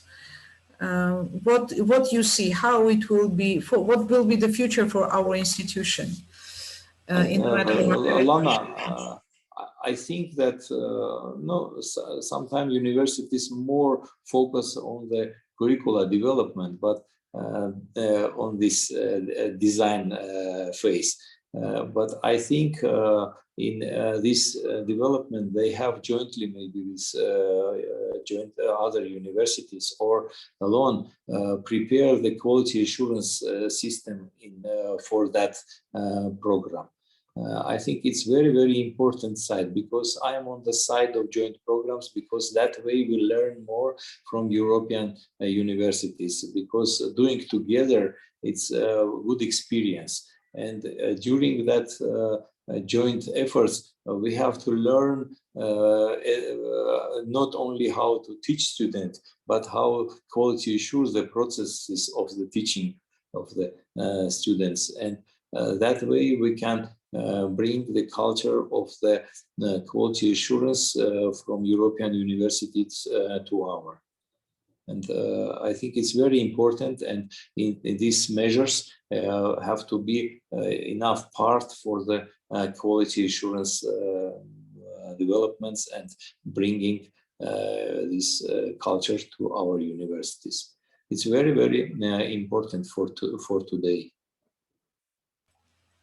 Yes, this partnership will bring to improving the academic programs, of course, just to stress some points which are weak and should be developed. And this joint work could lead to better programs with doing things within the big team at the institution. Questions? Do we have questions? It doesn't seem so. Ruben, probably you can give some recommendations to our institutions, some recommendations in the frame of the already announced call for design measures, joint programs, so that we already have some institutions who provided double degree diploma and they have cooperation with European universities, but it was never such a, thorough and precise work together with within joint master programs. Oh, I think we are ready to cooperate with universities. Of course, maybe we cannot be part of these joint programs, of course, yes, but we can give our best. Now, more and more universities in Armenia bring the high level of, requirements for their program. I can here present the Institute of Economy. They now developed 2 academic programs and want to make and achieve high level of benchmarks worldwide, I think. And they invited us to be a critical partner for them. And we can be, for the universities who make the joint programs, be a critical partner for them. And that way, I think very, very important during the development of new program, encapsulate the activities for the quality assurance.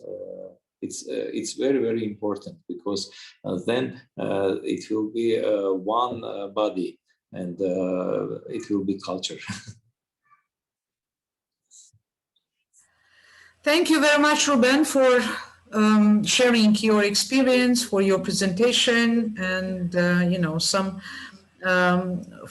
focusing on some very important points on accreditation and quality assurance. Thank you to all participants. Thank you for our interpreter, Zara Sovomonian, and thank you for your questions. We will continue tomorrow at Yerevan, Tbilisi time at 2:45 and set and 12:45. We will have rather many of presentations tomorrow, many of experience to share. So I hope that we will meet tomorrow. Have a very nice evening and see you tomorrow. Thank you for all, and we will put all the presentations in our website, and we expect from our guest speakers their final presentations. Please send us to us. Till tomorrow.